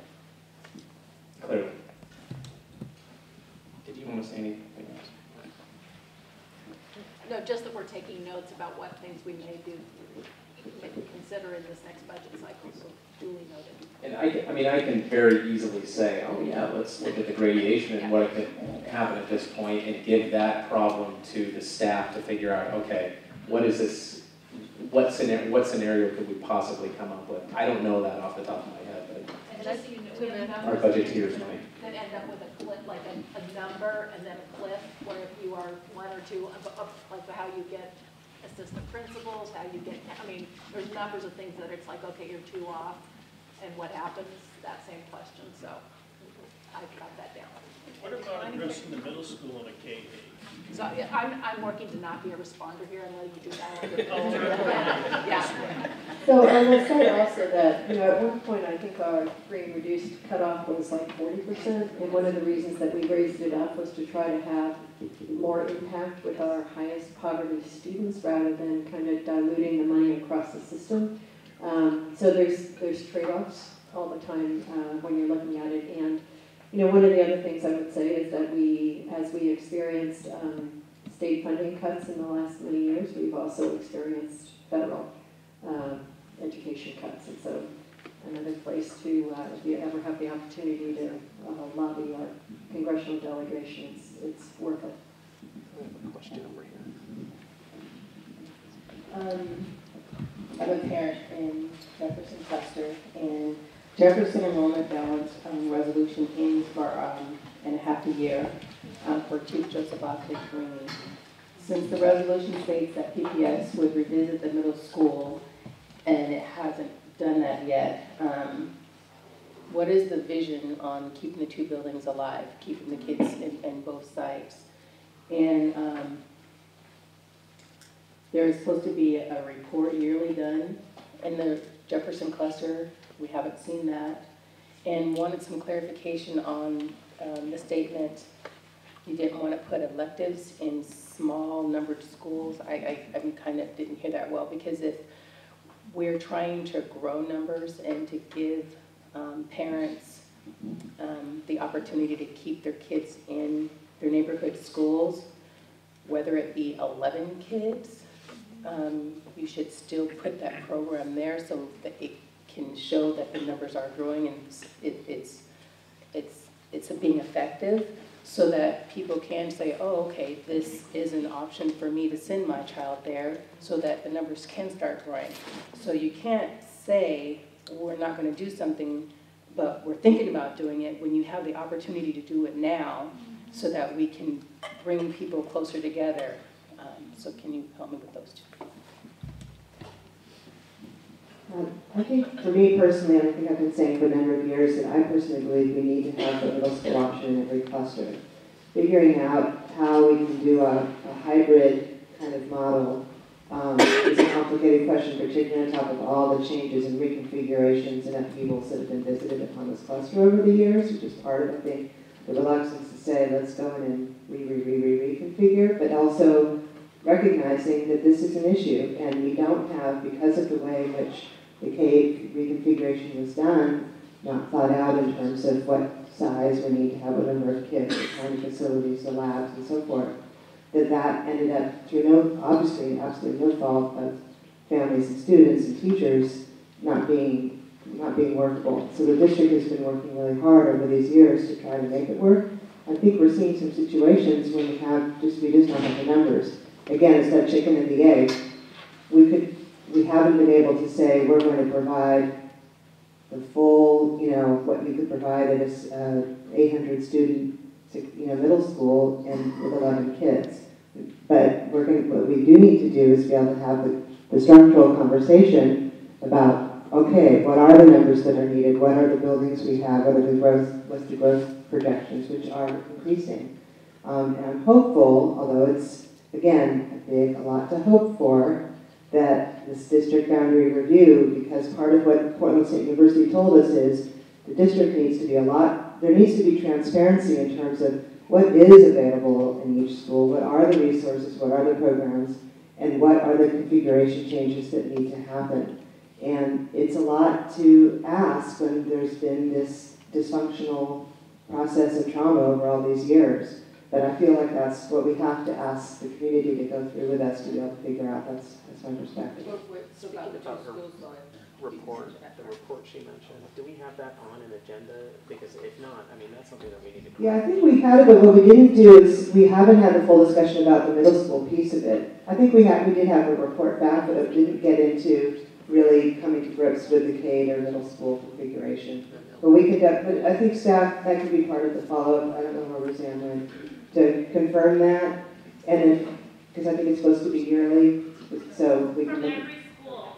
And by the way, we had to call in and every single spring and say, the board asked for an update, they asked for parent input, what is the date, when do you need us to be there? Like, we're the ones that are, like, it's end of May, and we're like, all right, like, we feel like it's kind of like an afterthought, and that's just for Chief Joseph Ackley Green. Mm-hmm. That's not for the whole cluster. So Roseanne's our board manager that we now have on staff, which is awesome. So Roseanne, can you just check that we've got sort of our map of our priorities and work plan for the year that's on there? And then we can move back to confirm that. Thanks. Thank you. As the Vernon, and we should be guaranteeing a foundation, educational foundation for every kid in the school system, and then we need to build on top of it. We don't seem to me to be doing that. And we go from this school and they've got 765 kids and they've got all these things, and you go to this school and they have 350 kids, they don't have as much. You go to this school, they don't have as much, and so forth. We need a basic educational foundation that we can all believe in, and then we should build on top of that based on the needs of the children in the school. That's what I believe. So if you have 11 kids at Vernon and we're going to run that school, yes, we should have the same thing at Vernon for those children as we do as a basic educational foundation at Vernon, and then we should be building on top of that at Vernon or wherever. And that kind of directs itself at those things. It's the idea, and one of the ways you get there is to put that money down into the schools. If you go through this evening's talk and you listen to person after person, it's, we would like to have this. Yes, and you should have a lot of that, because if you put the money into the schools as opposed to spending it in other areas, then you end up with that.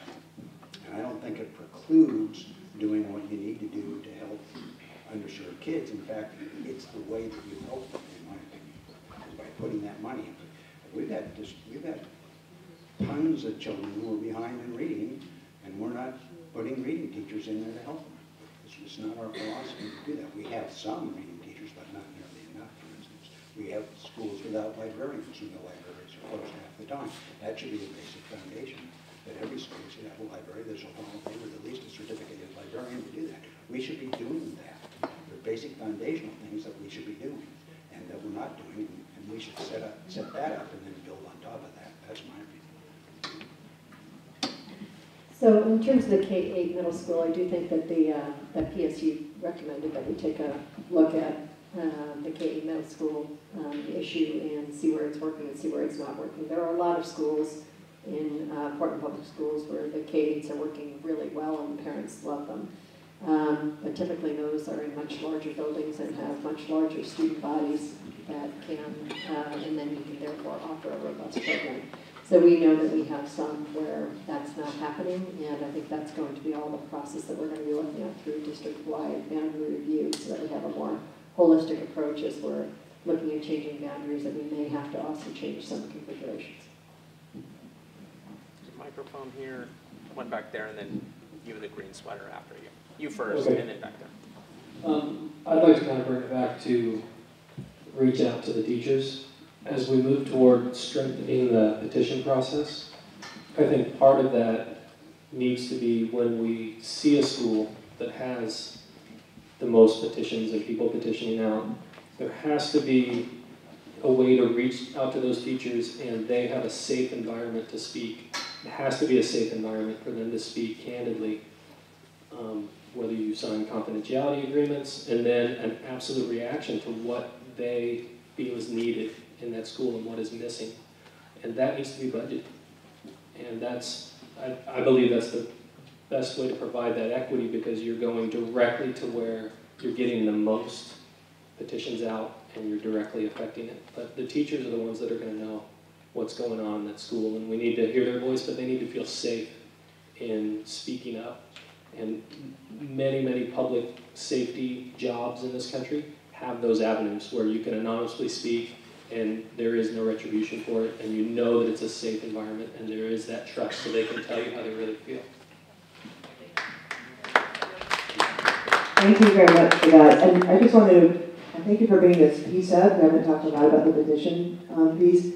That, to me, is one of the most important, one of the very important parts of the SAC of recommendations, because what they're looking at is not having enrollment and transfer kind of operate in a silo just focused on that sort of technical piece, but really to make sure there is that feedback loop from a more culturally responsive, and yes, it's going to be more subjective, but that the whatever feedback, perceptions, realities we hear in terms of my son doesn't feel welcome in school, or we don't like the principal, or whatever it might be, that there's a feedback loop from the enrollment and transfer petition process over to the superintendent, staff, or the rest of the district. And that's a really important piece to be able to, again, get at that, what is available in the school, what's happening in the school, how are we really going to get at having a quality school in every neighborhood without, we need to have that. It's been silent, so I'm looking forward to, it's not going to be an easy thing to transition to,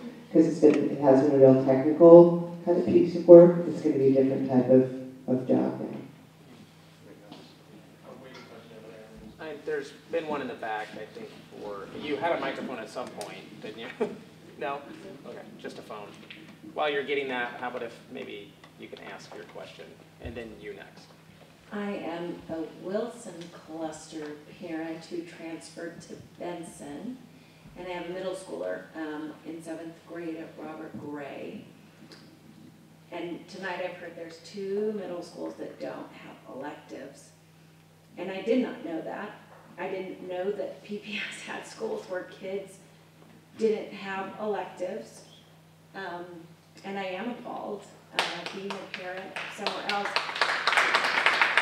Coming over to Benson, of course, I'm on SAG council there, and enrollment is obviously a big issue, and I came mainly to listen and understand Jefferson and Madison. I know that's a huge issue, that there are a lot of kids being drawn out of there, and just understanding what all the issues are as we present to the principal.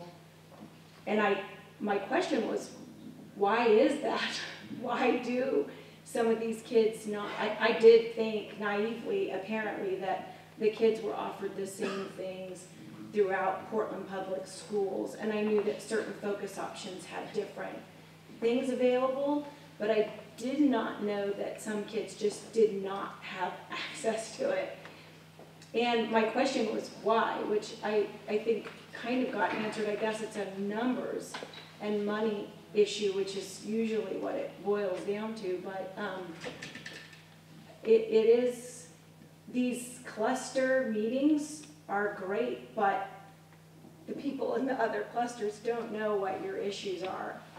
I've been to a lot of PPS involved things, and I've never heard that before. So I do think parents across the board, that would be very appalling to a majority of them. And to kind of, go after Richmond parents, I don't, no parent, every single one of us is concerned about our child. I mean, I come with my own set of things that I want to see for my child, but I don't think that as parents across the board that anyone would be okay with that kind of inequity. And so I do think keeping these town hall meetings within our little clusters, it does keep us from understanding the issues that are going on outside of our little area. And I guess I do want to know if there's any more you can elaborate on the fact that why there is such a huge disparity. I understood maybe that some schools might have one or two more things. I didn't understand that there were schools that could have so much and then schools that had none. Thank you for coming. Thank you Yeah, for being great. here.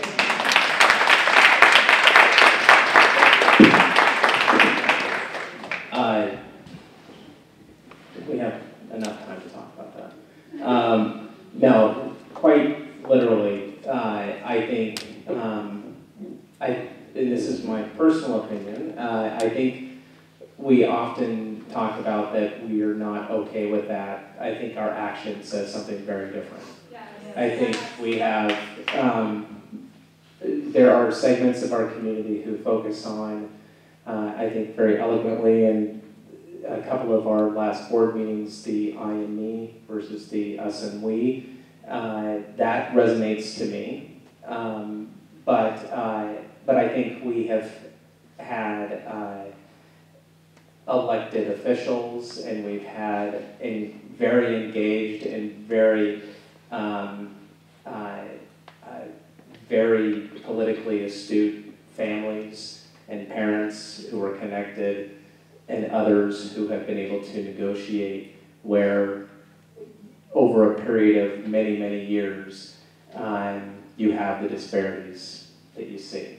I sat in, I'm on the, actually Ruth and I both are on this, the street fee task force or something to look at what are the options.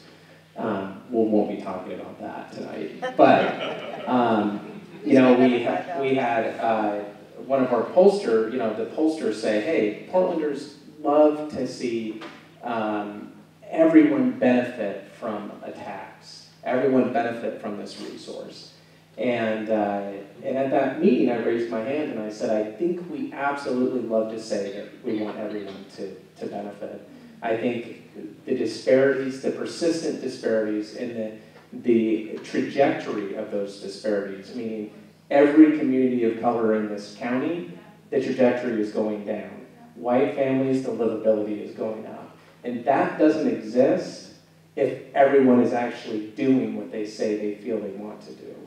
And that includes again, the responsibility is ours on this board. The responsibility is with our county. The responsibility is with our city elected officials and bureaus and staff to say, we're not going to make decisions based on a small vocal group of families or parents or community or neighborhoods. We're going to make decisions that are appropriate for all families and all community members. I mean, you look at transportation as an example. Every single piece of transportation that goes on in this city starts in the epicenter. And by the time it gets out to where my organization is located in Coley, or God forbid, east of Coley, you have dirt roads. Money runs out very, very quickly. Opportunity runs out. And then politically, there's another thing to go, or there's another thing to focus on. So I think what I'm hoping, and in fact, you know, this was kickstarted when the Jefferson cluster enrollment conversation was happening. But what I'm really hoping is that this is an opportunity for us to keep that, you know, in many ways, pushing that boulder up the hill, saying that there's huge disparities, and to achieve the level of equity that we need to do, the pendulum needs to swing significantly. But this is another step in the direction where opportunity can exist in each school in our district, and that's exciting for me. That's very exciting for me, and it makes this time here important.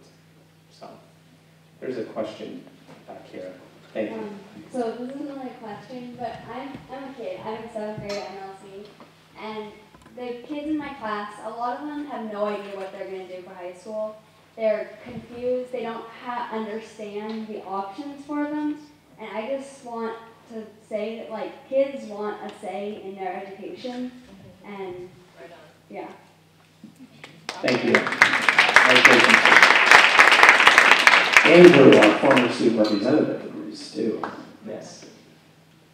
David. Hi. I'm a grandparent of a potential Woodlawn student or two, and I'm increasingly encouraged by some of the people I've talked to there. But I've also been involved in attending all of these Jefferson cluster meetings since they started, and at least in the recent years. And I remember from 2 years ago, I think I'm quoting the superintendent accurately in a letter, that she acknowledged, I think the words were 20 years of what are, I'm not quoting here, paraphrasing, essentially benign neglect of this population and this area of the city. Now, I know it's not a polite word, but reparations comes to mind. And it's also a term that's been introduced into the larger discussion nationally and produced some fairly vigorous dialogue. But it strikes me that why is it not possible, in light of the acknowledged at least decades, double decades of neglect, or giving short shrift to the schools, the population, and particularly the kids in this area, why can't that be dealt with dramatically, not by rhetoric, not by numbers, but by actions, numbers that are have dollar signs in front of them, within available budgets. Educators nationally, every place, keep asking for more money. Mostly it ain't gonna happen, folks. There just ain't, it's not there, there's other priorities. The schools haven't paid off in the way that the taxpayers think they should. Mostly your decisions are gonna have to be made within some fairly tight parameters that are not gonna loosen up very much. And it strikes me that equity in the case of this cluster, and I guess the Roosevelt cluster, this North Portland, is a hell of a lot more than 0.08%, which is the equity kicker that I gather is part of the deal. The kids that we're talking about, not my grandkids, but the school that he might go to, and his sister, and this gentleman here was talking about, those kids need a hell of a lot more than 0.08 help if they're ever going to get to where they could approach a fair shake. Why can't that be done? Why can't it just, talk about a bold thing, how about no more resources go to any other cluster for a while? How about that?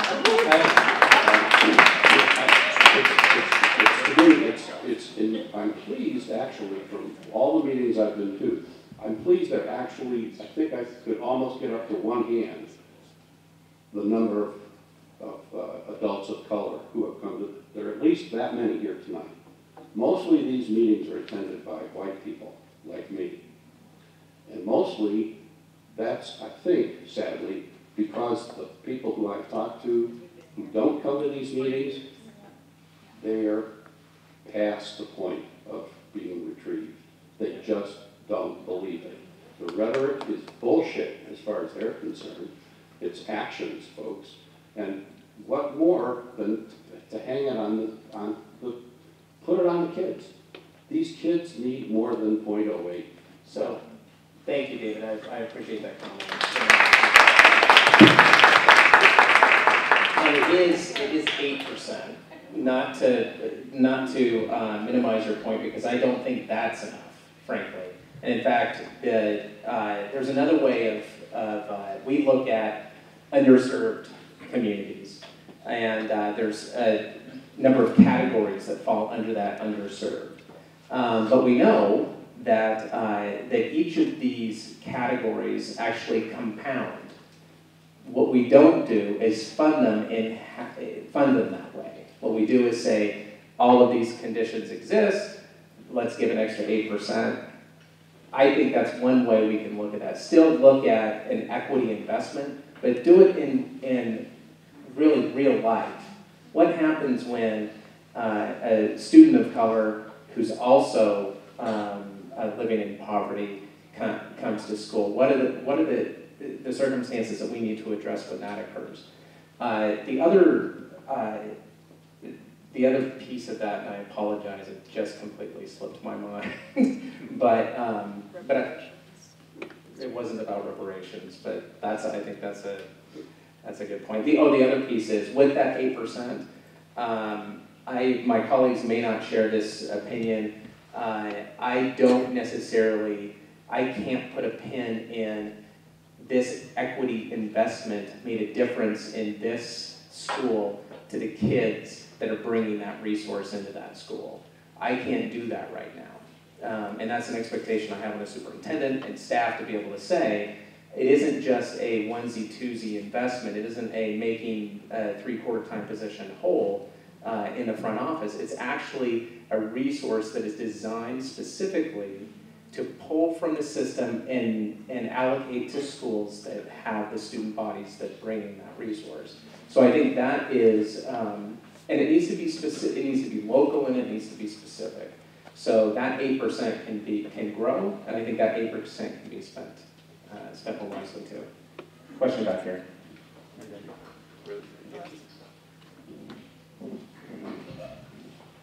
Who has the other microphone too? Okay, you're next. Okay. I have 3 kids in 3 different schools, and as far as sibling preference, every kid needs something different. And if you choose a school because it's right for your child, then it might not be right for the next person. I have a child who's in Skyline for their IB program. That program is phenomenal. I couldn't be happier. I feel a little privileged right now, to be honest. He is excelling, and he is more challenged than my child who's in 8th grade. That's really frustrating that my son in 6th grade is teaching my 8th grader how to succeed, because my younger son has higher expectations set on him, which is exactly what he needed. So here we are, and we're building IB programs into schools. King, Vernon, I think it's Sabin. This is great. IB really works for some kids. I think it's a phenomenal program. Problem is, there's nowhere for these kids to go. There's no feeder to go into. There is not a space at Lincoln. There is not a space at Franklin. And Roosevelt or Jefferson does not have an IB program. My son wants so badly to be able to continue on. And his teachers tell me he would be very successful in IB. He's one of those kids that would benefit from that program.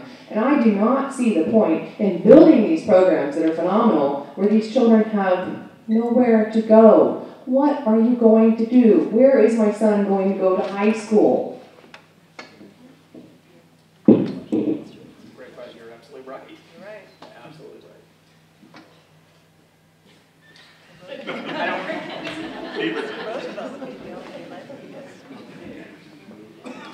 And certainly, Skyline neighborhood kids move on to Lincoln, and then we have Cleveland, but we don't have any feeder schools that are coming into Cleveland. And other than Skyline, there aren't any feeder schools that are IB feeding in. So it would make sense for us to be looking at potentially Roosevelt, I would think, as an IB school. And I know it's something that's been considered over the years, but I don't know what the status is right now. Yeah, no, I just would say, yeah, absolutely. I think I see the superintendent taking notes, because this has been brought up again and again, and we need to stop talking about it and make it happen again. Not to put too much hope and reliance on this upcoming book, but it will be the first time we've looked district-wide about what are the configurations, what are we offering, and how are we going to move toward getting more full access. The promise, as Maven said, was out the room, but the rationale for behind the previous superintendent's move to the K-8s was that it would provide something different, not the same as the middle school, where you have the critical mass of the 6th through 8s. And I think it has worked out in some of our K-8s, but we're clearly seeing that it's not working. And as much as not wanting to revisit the trauma of continued change, I think we're going to have to look at it, because we don't have enough kids in those buildings to be able to provide what they need. Hi, my name is Diane Lewiston. I am in the Jefferson cluster, and I have 2 boys over at NLC. And I know this topic hasn't been brought up tonight, but I was reading an article recently written in the Grant High School newsletter. It's a very good paper. It's a very good magazine. Yeah, and it was an article about why, what was behind the choice for the 2 years of grants and the construction to move those kids to Marshall. And what a missed opportunity it was to not have them come to Jefferson for those 2 years. One, it seems like a phenomenal opportunity to potentially invigorate Jefferson for that time, and more importantly, the hardship of traveling to Marshall, especially as we all know traffic's getting worse in Portland, and in 2 more years it's going to be worse. The hardship is going to fall on the low-income families on getting those kids all the way over to Marshall. And I wonder why that decision was made and who was involved in that decision, and could that decision be reconsidered to kind of use the opportunity to potentially invigorate Jefferson for those 2 years. I don't know who made that decision. And I can suspect there were some reasons for that. I don't know if it's completely been decided, frankly. I would imagine that it probably is a numbers issue, the sheer volume of students who would need to be relocated. I don't know if there would be a capacity to allow for that to happen in this building. Marshall... The kid had said this building would be large enough. It was interesting, the article in Grant. I didn't read the article yet, but I think the one thing that I wanted to say, though, and to not necessarily to your point, but the comment you made about reinvigorating this school, it is a pretty invigorated school here, and getting more bodies certainly creates a different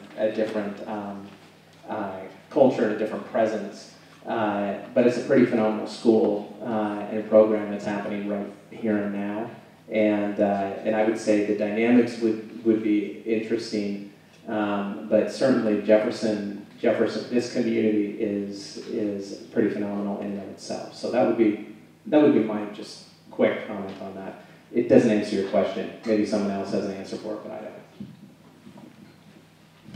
I think one of the goals of moving the entire Grant community, teachers, principals, custodian, lunch person, students, everybody together, is to really kind of keep it the Grant community at Marshall for 2 years, or the Franklin community at Marshall for 2 years. And I would be very concerned about what's the magic that's happening in this building right now. I would be very concerned about adding 1,500 students like that who aren't in a middle college program. I mean, one of the things we've heard over and over again from the Jefferson community is give us time and don't keep messing with us all the time. And in this particular case, it seems like magic is happening here at the high school level. So. Yeah, that's great. That's wonderful to hear. And I think for me, I just feel like bodies filling a very large building could maybe help that, not hinder it. Is there a... Oh, thank you. Yes. Okay, so I taught at Jefferson starting about 25 years ago, kind of off and on in different positions. I live in the Jefferson cluster. My daughter went to Jefferson cluster schools, and then she went to MLC. It's hard to watch this happen the same as it's been for 25 years, where we talk about programs, we talk about money, we talk about budgets, we talk about changes, we talk about threatening to close the schools and threatening to change the programs, etc., over and over. When I look at this room and I see all these people who are willing to work on this and giving their heart and souls, some of which weren't even alive when I started them.